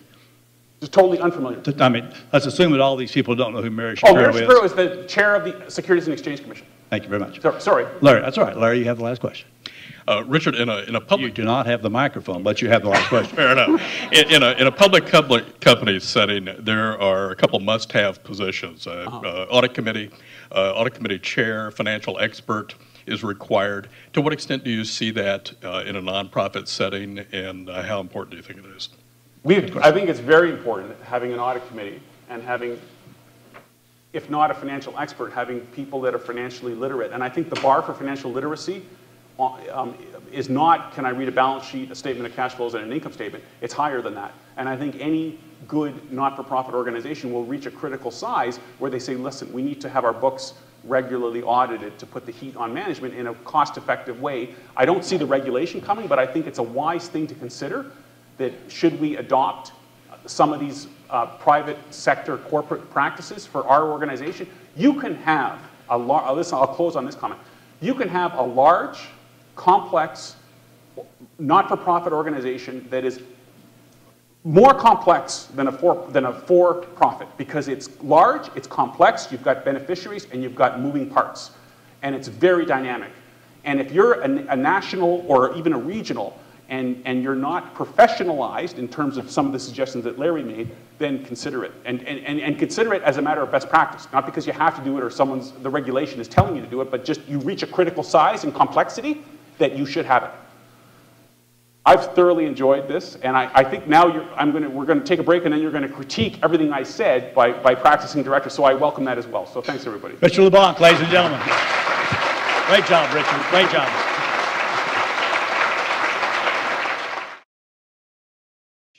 He is the co-author of this book that many of you have seen, and if you haven't seen, you should get a copy. The Little Green Book of Venture Philanthropy, How Business Hats and Volunteer Hearts can play well with each other and make the world a better place. Please welcome my friend Bob Wright. Step over here, Bob. Thank you, Dennis. Okay, good. Now, Bob, I think they can hear us both with just this. I'm going to turn this off. Phil, if you can't get this, let me know. I'm going to turn this off. So, Bob, you've heard what Richard LeBlanc had to say. I have. Give us your feedback on what he had to say, and then in a minute I'll get you to tell us a bit about DSVP. Okay, so for me, it was a great presentation that sort of breaks it down into really bite-sized pieces. I'd start at the very beginning where he started and talk about, the three elements of recruitment, development, and then assessment. And I would tell you that I think, at least my experience in the nonprofit world, we do a pretty good job with recruitment. I think we understand how to strategically build a board of directors. I think we know how to find needs that we don't have filled. I don't think we do a very good job with development. I don't think we really develop our directors sufficiently. And I know that we don't do enough on assessment. Okay, good. Now, tell us about Dallas Social Venture Partners. Well, Dallas Social Venture Partners started here 12 years ago. Think of it as venture capital for the nonprofit world. We invest in selected nonprofits with pooled resources from our partners. And then with those investments, so there's a great application of our time. So it really is a venture capital model. So it's a way to get people who are successful in their business careers thinking about and then involved in their community. Okay, and Executives in Action? Executives in Action is a similar model, a bit different. So Executives in Action seeks to identify projects in nonprofit organizations and then matches those projects with executives who come to us and think of them as 30 to 90-day projects. So again, it's a way to take business talent and apply it to nonprofits. I probably shouldn't ask this question. We haven't rehearsed this. But if there were a not-for-profit out here looking for funding from Dallas Social Venture Partners. I didn't know they did that. Okay.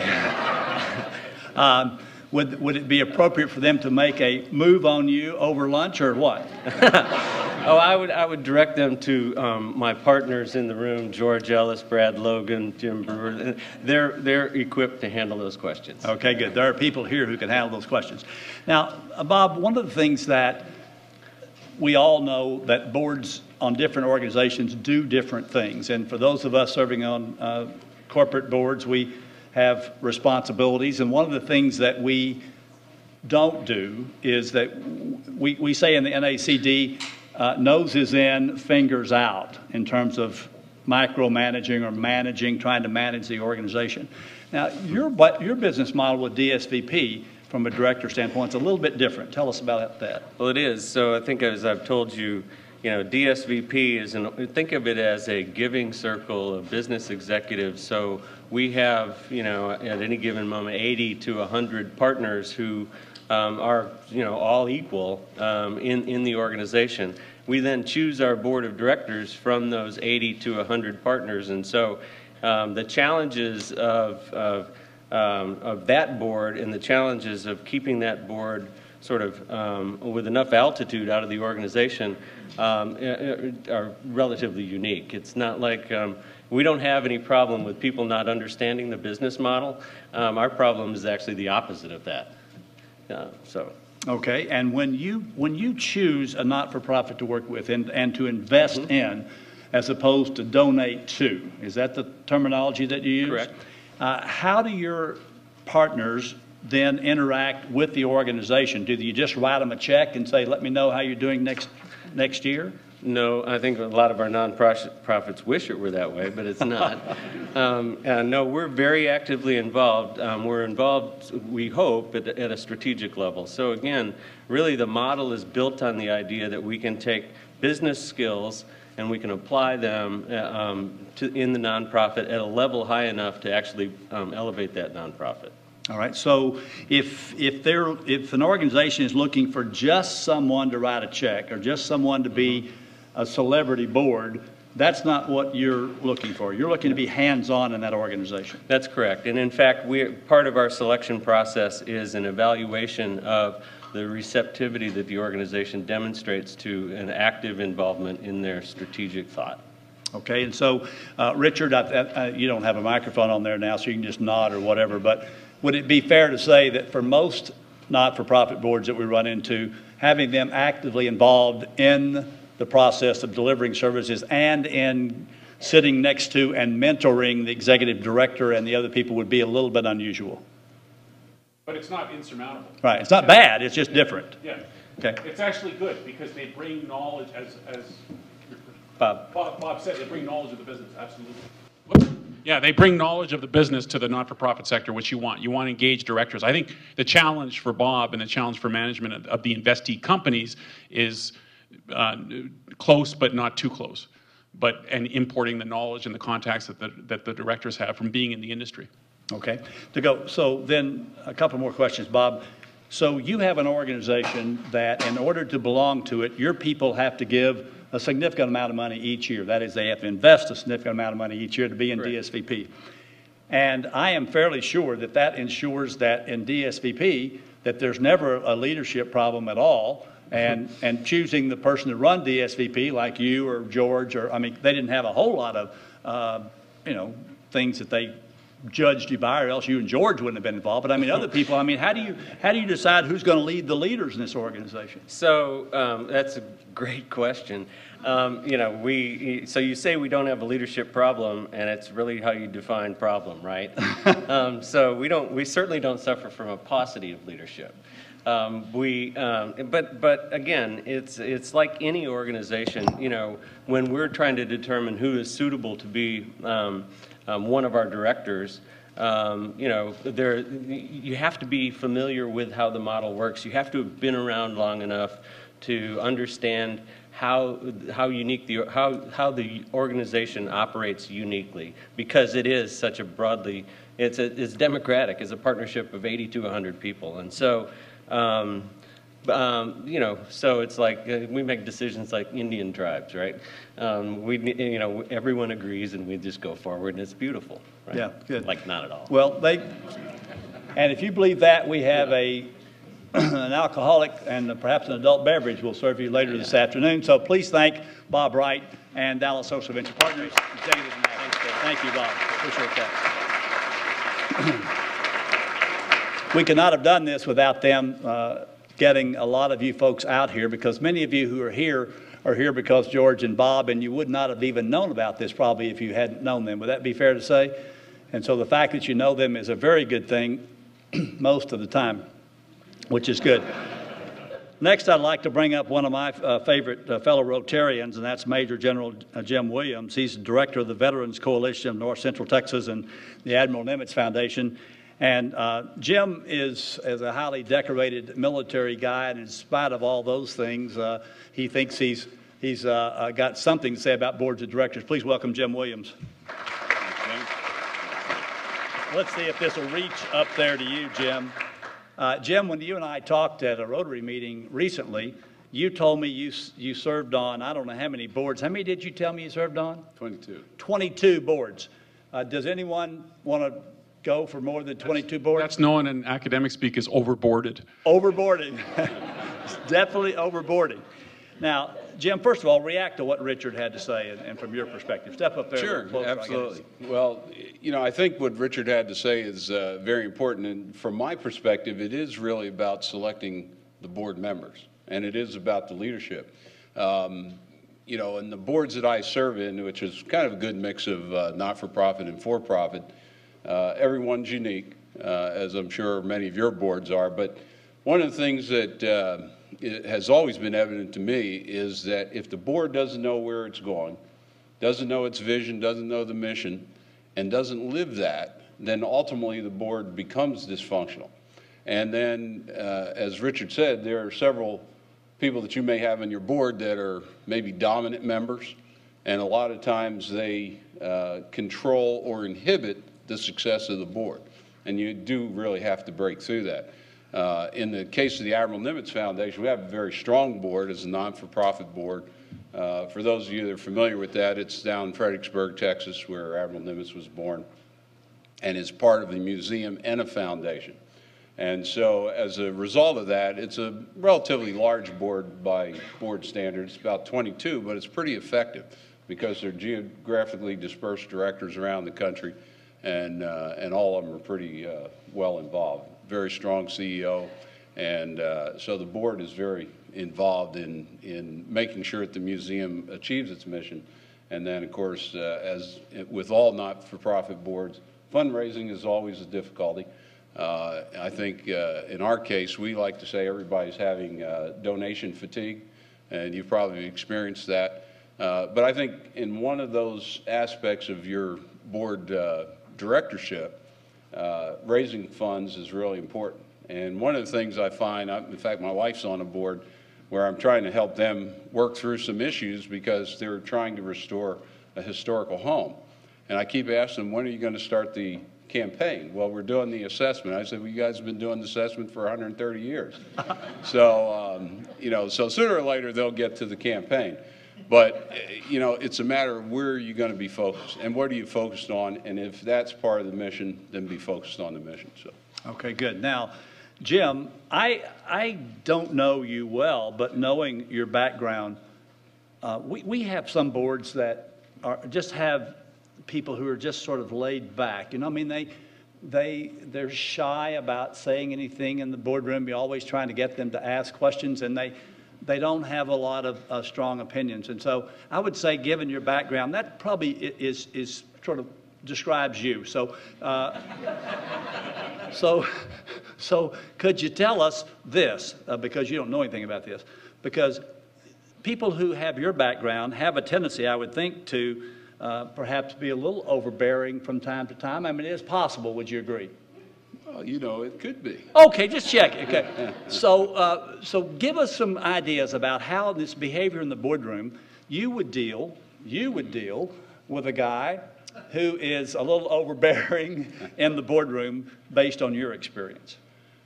Well, you know, I think in my experience, we try to approach things from a logical perspective. You know, if you are somebody that wants to be in control all the time, you know, it takes people, and I think, Richard, you mentioned it very well in one of your characteristics, and that's about bravery. You know, and in this case, it's moral bravery. And it's to step up and tell somebody that they're inappropriate and that, you know, we need to work through these processes. And if they're unyielding in their behavior, then you have to take action and remove them. And that may be unpleasant, and many of us don't like to make those unpleasantries. Marines don't have that problem. No, Marines don't have that problem. Thank you very much.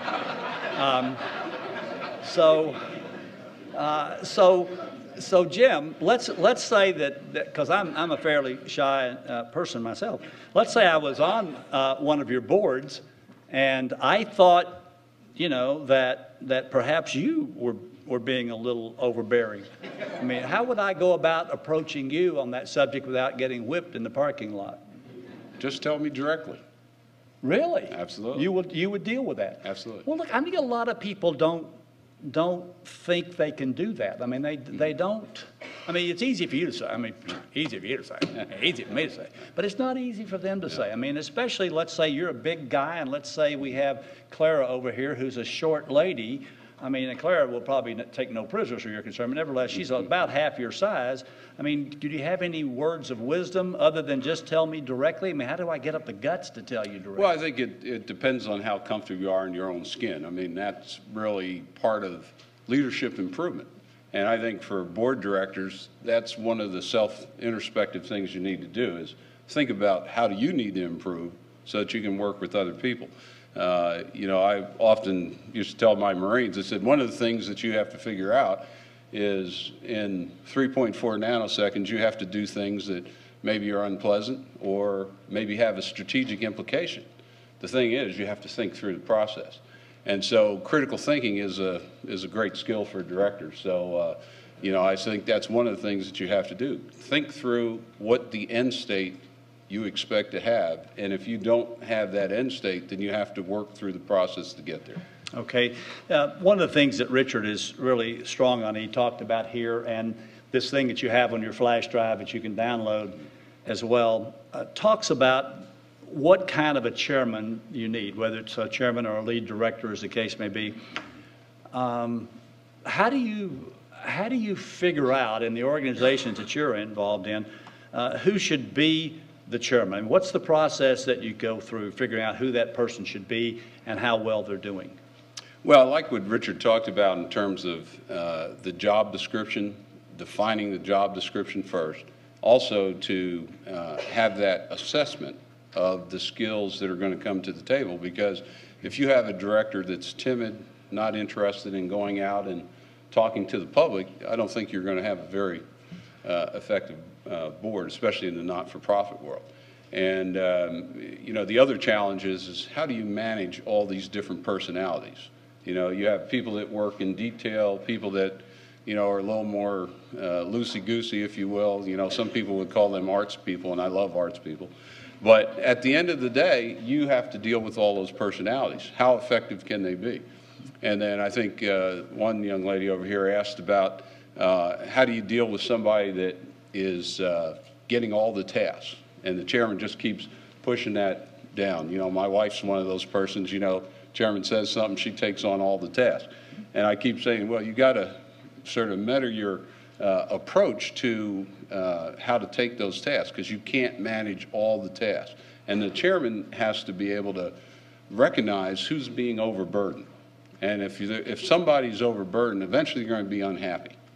And then it may be unpleasant for the rest of the board members as well. Yeah, they're going to get burned out. But that's one of the problems that we have in life, Jim. We give people who perform, we have a tendency to give them more stuff. Isn't that right? So how would we go to How many teachers are in here, by the way? Teachers? How many people in here teach? Yeah. Let's see. Teachers? Okay, and we have a some lot. of the teachers know this real good. You know, you're rewarded with more work. I mean, and that's a problem in education, because, and when you think about educational boards, I mean, we could talk about a lot of boards like DISD or Parkland Board and who's functional and dysfunctional, and, you know, we've all read about all those issues. And I think those two boards are really good case studies, and you probably already have done that here. No, we haven't, but I would tell you that we did. Is anybody here from the Parkland Board by any chance? We did reach out to the Parkland Board and to the Coleman Board, and we didn't get anybody to return our phone calls. I'm shocked to hear that that's the case, because we were trying, because we don't like to make fun of people and their problems. I mean, HP, we could pick on HP. Let's just take it HP. But we have problems like this, and one of the issues, Jim, the last question I'm going to ask you is this, is that when we deal with a reputational risk at a not-for-profit, you know, have you ever had any experience in that, and then what, if so, what advice would you give to the group about reputational risk in a not-for-profit? Well, I'll specifically talk about the Parkland Board because the decision has already been made as it relates to me, because I was asked to be on that board. In fact, I was asked to run the hospital. And I said, well, you know, I'm used to running chaos, confusion, and uncertainty, but I'm too busy right now. Oh, wow. But, interesting. and ultimately, I tell you that story because you have to make a decision of whether you want to do it or not. And I've been asked to also run the school board, but I told them the same thing. Right. And I think that's important for people to understand. Don't take on things that you may see as dysfunctional, because there's governmental issues here. And if you look at the Parkland Board, and especially for those who live in Dallas County, it's really important because the Medicaid or the Medicare problem that they have will affect whether they get funded. And I think there's this impression among the board, and I'll just say this publicly, and I would tell them the same thing, is that they think because they're Parkland that the federal government will not withdraw their certification. And I'm here to tell you that they've done that to many hospitals in this country. And so Parkland could easily lose that, which will really affect the county as a whole. So. Huge effect. Jim Williams, ladies and gentlemen. Thank you, Jim. Thank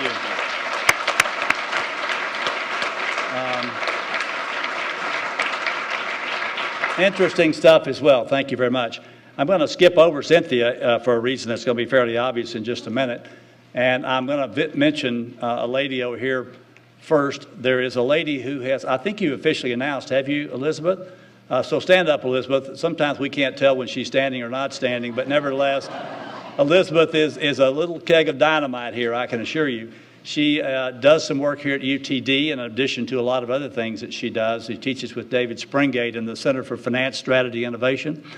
But you are looking at a person who was asked to run for the Dallas Independent School Board and didn't have the excuse of being as busy as Jim did. And so she is a woman who is putting herself on the line for the candidacy, which in itself is insanity. And then if she's elected, I think will be an outstanding representative for all the folks in Dallas County. Elizabeth Jones, ladies and gentlemen.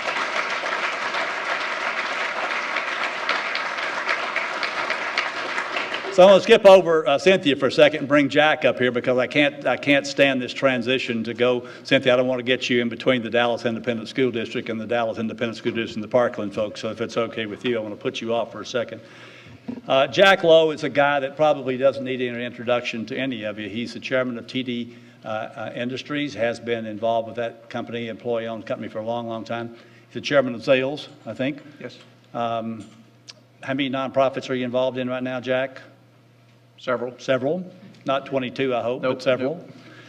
And I think most of you know that Jack spent, I think, his 3 years as president of the Dallas Independent School District Board of Trustees, and then, what, 6 other years on the board. Okay, so... Seems like more. It just seems like more, yeah. It seems like your lifetime. So first, let me start with that. We'll come back to what Richard said earlier, but sort of tagging on to this. One of the things that I said this morning is that I think we need to get more involved in helping governance at the level of the elected official and the appointed official and that sort of thing, in addition to nonprofits and corporates. Tell us about your sense of governance as it relates to the DISD and other organizations like that. Well, the key thing, very happy, met with Elizabeth the other day, know Elizabeth, is getting people elected to the board who at least have a sense of what governance is all about. Because once you're elected, we can make you go to training, but we can't make you do anything. We can't assess you. We can't, fire you, coach you off the board. They're there. So a pal of mine is on the community college board, and he keeps telling me, we need to get some board training. I said, board training is good, but if the board member, the trainee says BS, there's no consequences. Mm-hmm. There are the problems, without a doubt. Now, would it be fair to say that serving on a publicly traded board and taking, oh, let's just say Zales has been in the news a little bit in the last few years, that'd be fair to say? Yep. The DISD's been in the news a little bit. Yep. How do you, as a board member or potential board member, decide that you want to get involved in these things, knowing that, you know, at best you're going to take arrows in your front and back? I mean, what's the payoff here, my friend? Well, take the school district is easy. It's the mission. The work is miserable, but the mission is worth it. It's so important and so doable. I'm not into button stumps.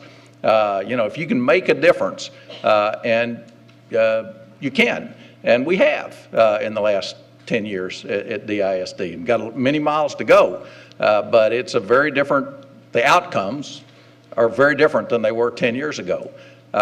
So it's all about mission. I had to remind myself, talking to Elizabeth the other day, because y'all probably didn't read the paper as much as my wife did, but you know, they said all kinds of things about me. I had a quick anecdote. One of the things you can do in these public meetings is people can sign up to speak. And so, and they get 3 minutes. So this woman gets up and she says, I've gotten a hold of somebody's diary and I want to read from it. And she starts reading this thing and I think, what idiot wrote that? Who could think something like that? And she gets done, she says, and it's signed Jack Lowe. I don't have a diary. I don't think any of the things you said. And she sits down. That's the end of that. Are you serious? That's it, yeah. And they say things about you in the paper, but you just got to not care. You know, I'm glad to meet some new friends, but I got all the friends I want. You know.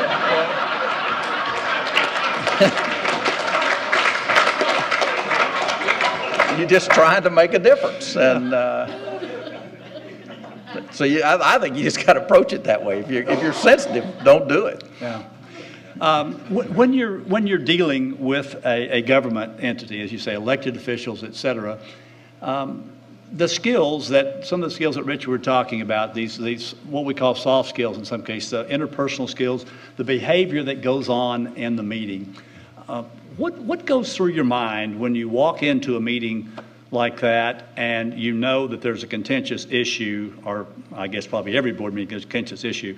I mean, how do you look around that room and see those other 8 people, or 9 people, right, other 8 people, and say to yourself, you know, okay, if I approach this person that way, maybe if I do that, I mean, does that go through your mind at all, or what? Sure.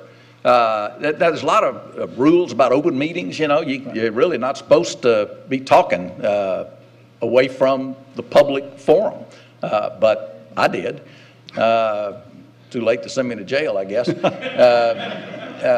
You got to have, that's one thing about these public meetings that it's, everybody can see, but it's a huge difference in having your deliberations in public with people in the audience hooting and hollering sometimes versus being in a closed boardroom. There's good to both of them. I wish there was more opportunity for executive sessions and things like that in the public domain, but they're just not. It's not, the Open Meetings Acts don't allow you to do that.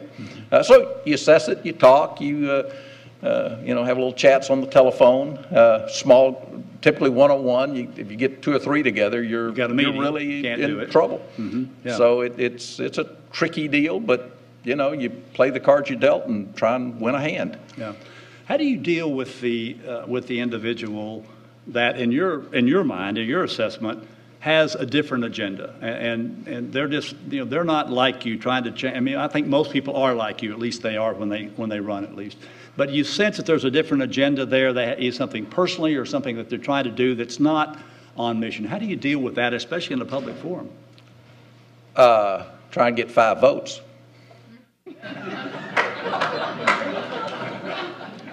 And how do you get the 5 votes? Phone calls. You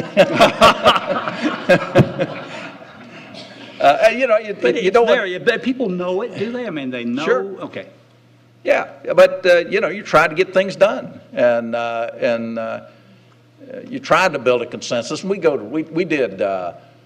participated in something called Reformed Governance and Action, where the board went off for 3-day retreats every 6 months for 2 years. So about 5 of them, and then had facilitators come in and meet with us off-site.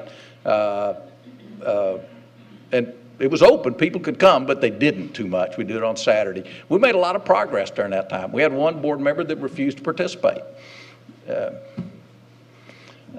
So nothing you could do? No. Yeah. Can't vote them off? Nope. Anything like that? Okay. All right. Let me bring you back to what Richard said. Give us some reaction to what you heard, what you, in your experience, has been absolutely on target, maybe some things that weren't. What you're thinking? Well, it was very good. Getting the right people on the board, getting the right, as Collins talks about, getting the right people on the bus and getting them in the right seats.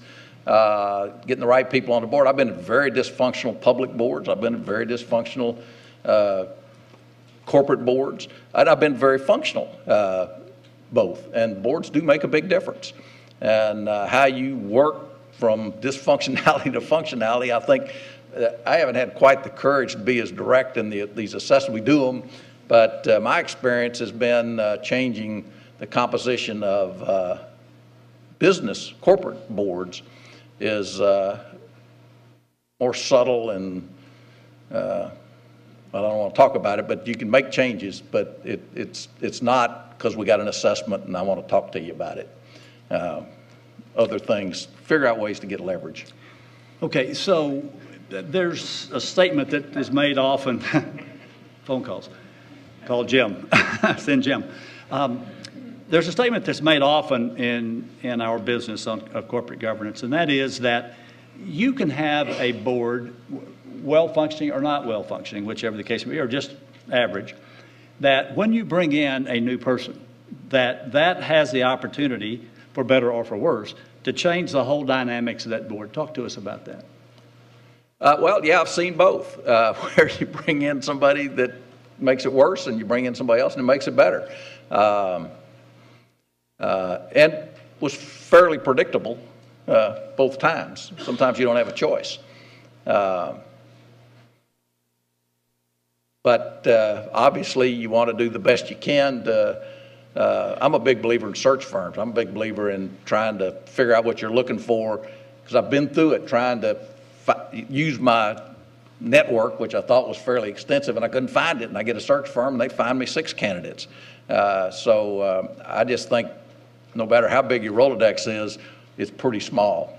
And so getting the right people in and vetting them good. And this is good. Now, I would say most of the smaller not-for-profits probably say to themselves, there's no way we can use a search firm because we don't have the budget. But I suspect there are probably some search firms who have either some pro bono work or some lesser fees for not-for-profits. Would that, do you know? I mean, I don't know. Do we have any of our search firm folks here? We usually have Westbury or somebody. Yeah, what's the situation? Yeah, we have different fee structures for not-for-profit, for corporate boards. Okay, good. And what's your firm? Pearson Partners. Oh, yeah, Pearson Partners, of course. So Pearson Partners, we have 2 or 3 Pearson Partner people here. I forgot about that earlier. So, yeah, so you mentioned that that's a good way to go, and I think it is a good way to go in many instances. But what's the process then? I mean, you don't just call up this guy from Pearson Partners and say, you know, we need a board member. I mean, what goes on beforehand, and what should these folks know before they even talk to Pearson Partners or somebody about doing this? I've never used a search firm in a not-for-profit for a board position. Yeah, for but not-for-profit. just in a regular board. But for, well, you do exactly what Richard said. You prepare a matrix. You say, you know, here's the aggregate competencies, characteristics I would like to have on this board. You see who you have, and I guess if somebody has none of them, that's a pretty good signal. But I've not experienced that, but I have experienced very clearly, you know, we're missing this, this, and this.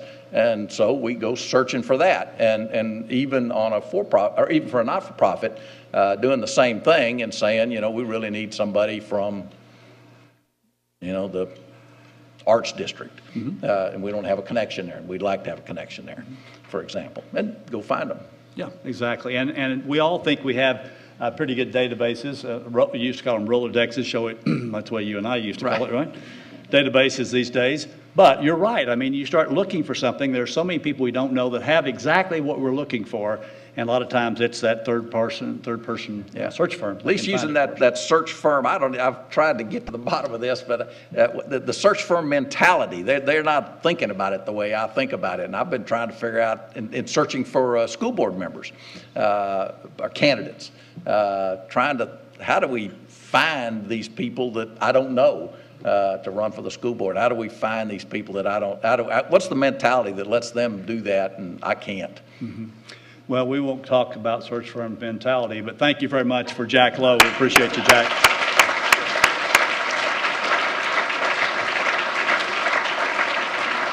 And now I'm going to bring Cynthia up here. We've got all that other stuff out of the way, Cynthia. We'll talk about important stuff now.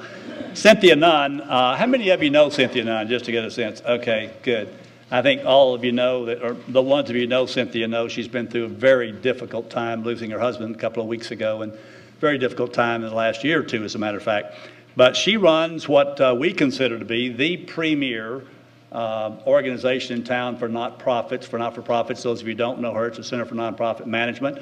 I used to office in her building down there for about 6 years, so that was kind of fun to run into her. And we thank her very much for her and her staff, Susan Freer. Where's Susan Freer? She's probably here somewhere. There's Susan over there, and other staff members who are here, and got all this group out here. So we appreciate that. So, Cynthia, I want you to first tell this group who doesn't know about the center a little bit about the center, and then we'll talk about your reaction to what Richard had to say. Sure. We've been around 30 years, and annually we serve about 2,500 nonprofits and about 5,000 individuals.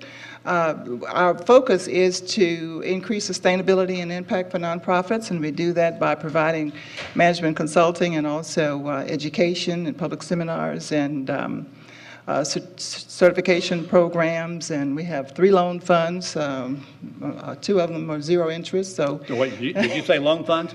Loan funds? Right. For people like this? Right. And we also... over lunch, you'll be inundated, Cynthia. Be ready for this. We also have a job bank, so we are posting jobs that are available in the nonprofit sector, and we serve throughout North Texas, and we'll go anywhere. We don't step on the toes of peer organizations around the country. Cool. All right. Now, one last thing about that, what I found out earlier, you also have something online that has to do with board assessments. Talk to us about that. Well, we have an online organizational assessment process that we feel really good about. So it's a tool to help the organization look at 14 different dimensions of organizational effectiveness and excellence. And part of that is the assessment of the board.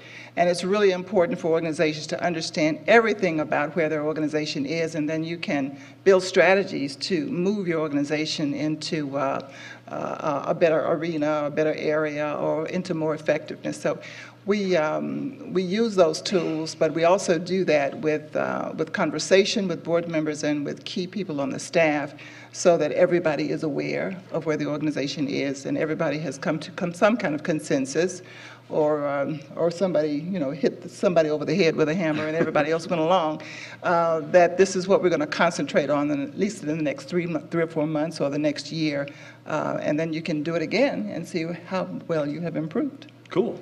And that's a good place to start. And if those of us, I run the Foundation for Responsible Television, so if we're a member, do we have access to this? Does it cost us more money, or what does it do here?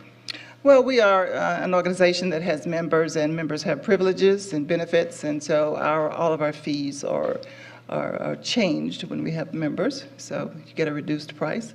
And we do, all of our pricing is below market, because we raise money to help support the organization, so that the organization, the nonprofits that come to us don't have to bear the full cost. They don't have to benefit. So I would suggest between now and the time we leave here today that if you don't know Cynthia, you don't know Susan, that'd be a good time to get to know them, right? I don't know if they brought any membership applications with them or not, but I suspect they brought business cards. Business cards, email addresses. I suspect they could probably figure this out. So if you're not a member, probably a good thing to do. Okay, now, Cynthia, talk to us about Richard from your standpoint. Okay, well, the entire time Richard was talking, I was cheering, even though I may not have been visibly, doing the rah-rah. But everything that he was saying was really resonating with me, especially when we think about many of the issues that you discussed that are brought to us by nonprofit organizations, both from the board side and also from the executive leadership side. I wanted to say, when you talked about the nonprofit future, my heart really started skipping a beat because it's such an important sector. And the health and vitality of communities and how well actually business and government can operate depends on a healthy nonprofit sector. And many of us in the sector don't realize just how important we are, and those outside the sector are just coming to understand not only the economic but the social impact of nonprofit organizations. And that demands that organizations be well run, both on the management side and also on the board side. And I like to tell people that, you know, when you get in the state of Texas, when you get the ability to run a corporation, a nonprofit corporation, that is actually held in trust by the board for the people of Texas. That's an awesome responsibility. It's not just a good thing to do. It is the responsibility of the board on behalf of the people of this state to operate that organization well so that its mission can be achieved and some of our community issues can be addressed. The other thing that, that made my heart sing was I believe in process. I'm really into process. So when he moved from what to who and how, I was really on board with all of that because very often we may understand what to do. We may be intellectually capable of massaging that in our minds, but we don't always know what strategy we need to put in place in order to make those things happen. And we may not have the right people at the time to achieve the kind of success we're looking for. So that was really great for me to hear. Well, I did see her cheering, and she was making notes, and I'd look at her and she'd go, yeah. So, Cynthia, I suspect in your time in this business that you occasionally get people who call you up and say, we have this problem as it relates to boards and governance in particular. Give us some examples of the kinds of issues that you've had to try to deal with. Well, it's really interesting. Sometimes I get the calls and they don't go directly into our consulting department because they want to feel as if they can get the problem out there without having to confess it to too many people.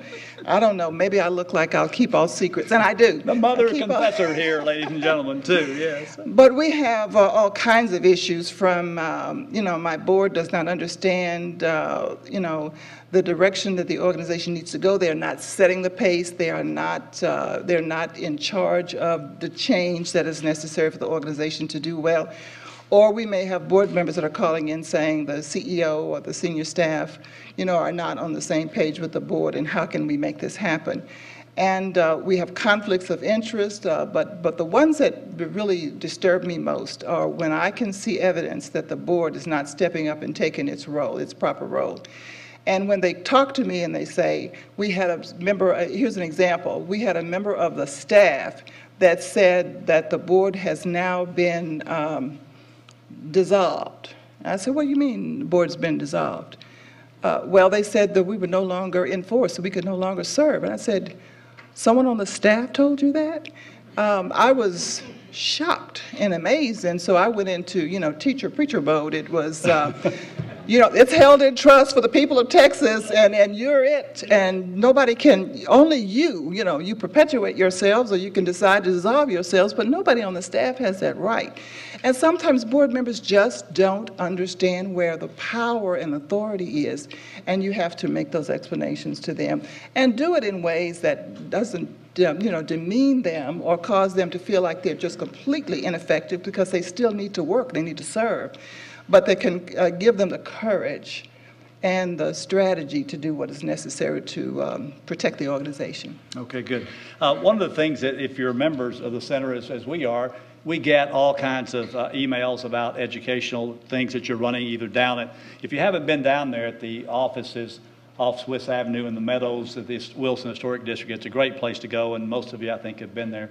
They have a great meeting facilities and all that, and they make a lot of these meeting facilities available free if you're a member or part of your membership, right? The bad news is, unlike those of us who are a little more enlightened here at the university, we do serve liquor here at some of ours. We're not going to today, but if we have an evening meeting, I guarantee you we will have a little wine.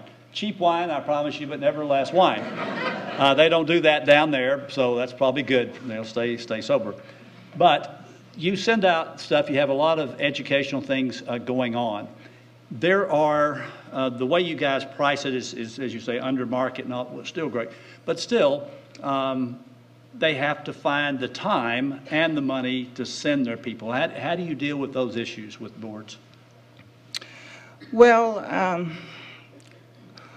one thing we have to always remember is that it does cost money to do work. And when you're dealing with time, time has a cost factor to it. So we're going to either get it from the nonprofit or we're going to get it from someone else out in the community, a foundation, a corporation, or through a fundraising event, so that we can supplement that cost. What's important, though, is to come with the issue anyway, because we're more concerned about your getting your needs met than so much about whether or not, well, my finance folks would not like to hear me say that, and maybe the board either. But we're there to ensure that the nonprofit sector gets what it needs.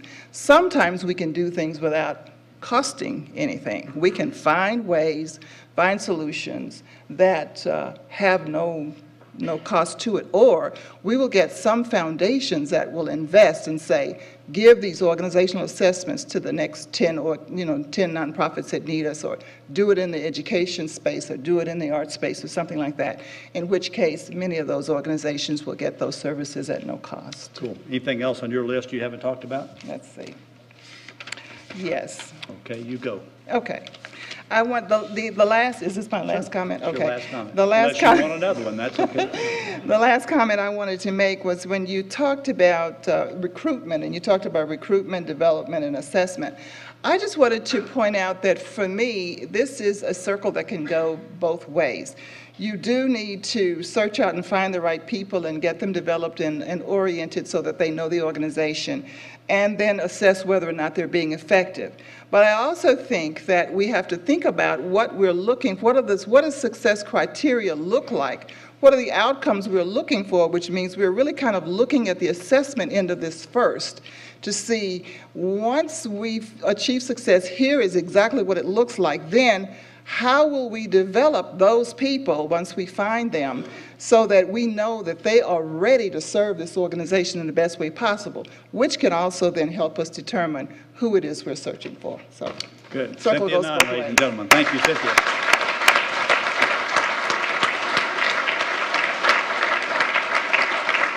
Okay, before I bring our last person up here, our chairman of the Institute for Excellence in Corporate Governance with Whitley Penn, Mark Sinclair, has walked in. Mark, stand up and let them give you a round of applause.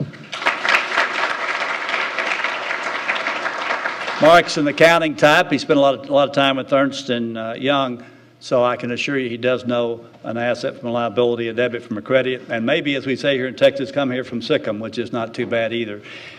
Nikki Beneke is on our board, and I'm going to bring Nikki up here. She's a director. She's a nonprofit advisor. She consults in this area. She's involved with I don't know how many not-for-profits. She never can figure out how many meetings she's going to have in a day, because she has more meetings every day than anybody I've ever seen, maybe more than you, Jim, I'm not sure, because she's very involved in this industry. She's also with the North Texas Long-Term Recovery Council on the board there, and has her own consulting firm. Please, Nikki Beneke with 2 Ks, as Nikki Beneke is coming up.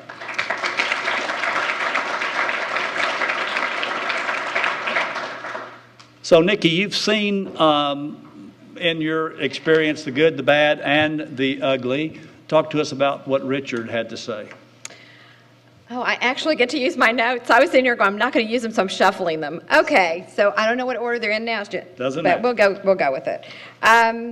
Couple of things I wanted to talk about. One of them is you talked about the initial director starting the not-for-profit program, and that's one of the reasons that when I originally came here, I was asked to do the Positioning Women for Corporate Boards program, and I said to Dennis, after I came back from a luncheon, I said, wow, we were at a luncheon, there were a lot of women there, and I was at a table with young lawyers. And after the luncheon, they talked, and it was a corporate board luncheon, and they said, well, we want to be on a board. And I said, well, have you ever served on a board before? And they said, no. I said, have you ever served on a nonprofit board? And they said, no. So I came back and I said, we really need to change this, and we need to start training people to serve on boards. And we need to start with board governance. And then we need to do breakouts where we can actually allow people who want to do corporate to go to specific workshops at the end of the day, and that the nonprofits can go to theirs. but actually train people so that they can go from the nonprofit board to the private sector boards to the publicly traded boards. And I think that was one of the big reasons we had talked about this, and so that's why you all are here today, is we want to do that, and we want to go into some other training, and we were very happy to have Cynthia join us from the Center for Nonprofit Management and everyone else, George and Bob, and I think that the partnership is really going to carry us far in this industry and to help everybody. And I know Elizabeth just talked to me about some other ideas this morning, so there's a lot out there for us to do. One of the things that came up, I know in the questions, and I tried to jot down some things during the questions, was the board and the executive committee encouraging the committee decisions should not be prior to the board meeting. And we just had that conversation. I think that a lot of times what we see, and I know I serve on boards where you have sometimes an executive committee and then you have the rest of the board. And so you walk into the boardroom and they all want you to rubber stamp what they bring into you. And that is really not going to make your board members feel good. And you're not going to keep your board members because they don't feel valued. I encourage a lot of the boards I work with to make sure their committee chairs are on the board, or that they absolutely do their reporting directly to the board, so that those committee chairs are not giving their information to somebody else, and it comes to the board, because that makes them not feel valued when they're doing most of the work on the board. So those are the things that I took away from parts of that. And also, I saw some changes in posture in the room when it came up about the executive session. And we do have executive sessions. What changes in posture did you see, Nikki? Well, I saw some of this, and some of shaking heads, and some of just discomfort. And I want to say that, and I have been referred to as the Kumbaya board member sometimes because I'm kind of the positive person, but I look at the executives. He doesn't refer to me that way. I just want you all to know that up front. He does not. I do ask difficult questions, though, don't I? Yes, you do. Yes. But I do think that when you're talking about the executive session, what I say to executive directors and CEOs is, you should take that as a real positive, because we do it at the end of our meetings. And we do it because we want to talk about if there are any issues that we think have come up, if we can address those now instead of waiting till the end. When you get that year-end review and all of a sudden you're hit with, you didn't do all of this stuff at the last minute, and they're all like, well, why didn't you tell me earlier? Well, this gives us the opportunity to discuss that earlier, approach you in what I hope is a positive manner, and a constructive manner and a constructive criticism, to sit down and talk about what can we do better? Because sometimes it's really a misunderstanding on the part of the board, or they don't understand what you're doing, or they don't see it because they're not there every day. So sometimes they've missed it, and I think that the executive session gives them that time to talk amongst themselves, bring up the points, go to you and talk to you, and actually have that good conversation, and not wait till the end of the year and say, wow, we gave you 2s because you did nothing well. That is just the worst experience. And I've seen, at the national level, serving on a board, I've seen that happen. So I just have to tell you, I think those are important times to spend. And can I say something else? Yes, you can, but let me tag on to that first. I get permission. Yeah, let me tag on that first. Let's say in executive session that there are people who may be reluctant to talk in the regular boardroom with some of the staff there. Do you find that it's easier for them to open up in an executive session, and how important is it that the executive session has good leadership as well to be able to get everybody's thoughts on the table? Yeah, and thank you for asking that, Dennis. That's a really important point. I know I see a lot of times in the regular boardroom that there are certain people who talk and certain people who just sit back and nod their head. And they're just hoping that this will be over soon and that they can vote and that someone will call the question if that person is still talking. And so I think that is that's a very good point, that there are people who don't speak in the executive session. And some people are afraid the staff will see them badly if they say something in the regular boardroom, in the regular board session. And so when they get into that executive session, they can say whatever they're thinking or feeling, or you can pull it out of them if you're a good leader. And you can get them to open up in there if you're a good leader. And I also think that if you have people who are not participating, there's got to be a reason. We don't know what the reason is until we sit down as a board chair, and I chair a board right now. I go in and I just sit down and I take them to lunch and talk to them and say, what is it? What are you not comfortable with, or, do you not feel comfortable talking? Do you not feel prepared? Is there something we can do to help you? And normally they will say, yes, this is what I'm having, or I'm having a problem at home, and I'm really kind of focused on some other things right now. And we talk about what can they do to make that a little bit better. And I do have, with a lot of my boards, a contract, because I hate it when somebody asks me to be on a board, and I say to them, so what are my duties? And they can't tell me. And I think, really? Because you should know my duties when you ask me. But they can't tell me sometimes. And so I have a contract that says these are the duties, and we talk about it. And it also says in there that if they find for some reason that they can't continue, that they're allowed to, come to us and tell us why, and, resign if they need to. Sometimes you have to give board members permission to resign because they will sit there forever and they will never leave. They will stay with you forever. Look at all the heads nodding. I know, I'm seeing like, yes. But they will, and I've taken people aside before and said, is there something wrong? Is there something we can do? And some of them have said, I need to leave. It's just, the right time, but I didn't want to just leave. I didn't feel comfortable leaving, and sometimes people don't feel comfortable leaving. Good. Now you have other comments. You go. I have other comments. Okay, so one of the things I noticed, I looked down the list because I got the chance to do that before you all came in, to see sizes of boards and, sizes of organizations. And one of the things that I know really helped me when I started was, and Dennis will tell you I'm not shy about asking for help if I need help, but I was asked to join a board by a friend, and they brought me into the board. And that was my very first board, and it was more than 20 years ago, and I won't tell you how many. And they said, they just sat me down, and I had no idea what was going on. But I knew there were issues in the room, and there were agendas, and there were other things, because I could pick up pretty quickly. So I, in turn, decided I needed a mentor. They didn't have a mentorship. They didn't have anything. But I picked my own mentor, and that person mentored me through my first board experience. When I served on a national board, the CEO was probably my closest friend, because that person brought us every bit of information they could to make sure our board was as trained as possible. If they saw an article, if they saw anything, they would send it to us to make sure that we got information. And they brought in trainers to train us. But I also, in the meantime, between serving on all these local boards and serving on a national board, I actually reached out and got my own training. And I think that's important, because your board duties are just like any other job. To me, it's just like any other job, except it's really more important because I have the public's trust. And so my job is probably, as a board member, more important to me than it would be anywhere else because of that public trust. And they're giving us money, and we're having to we have a fiscal responsibility. And plus, we have a responsibility to all of our stakeholders to do what's right. And so I think that that was really helpful to me as getting some board training. Let's see.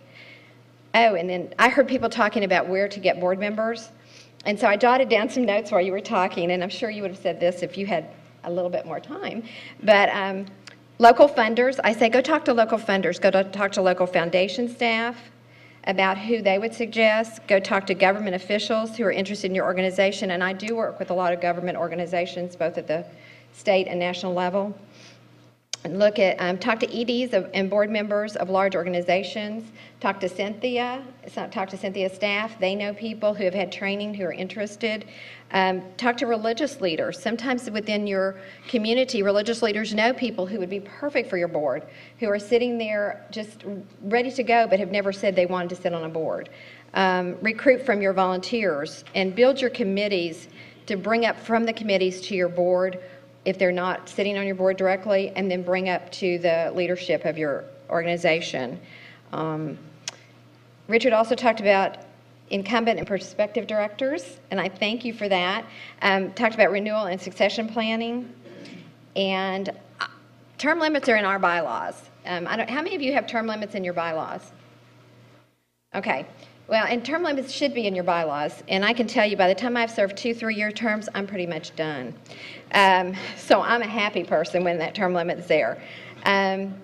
Assessment of board members, we do assess our board members, and we do have peer-to-peer assessment, but we're very careful about how we do that because that can cause a real rift on your board if you don't do it right.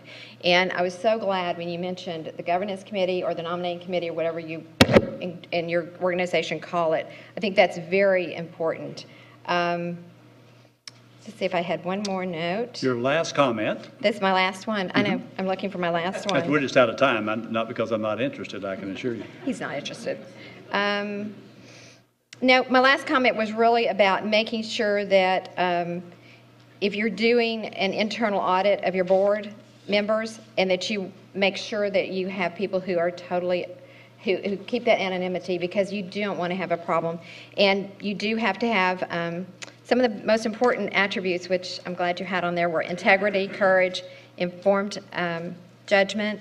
And I think that I always tell my boards that sometimes when you stand for something, you stand alone, but that's the most important thing you can do. So I thank you. Well done, Nikki. And this is my sign language. Thank you. You take this with you?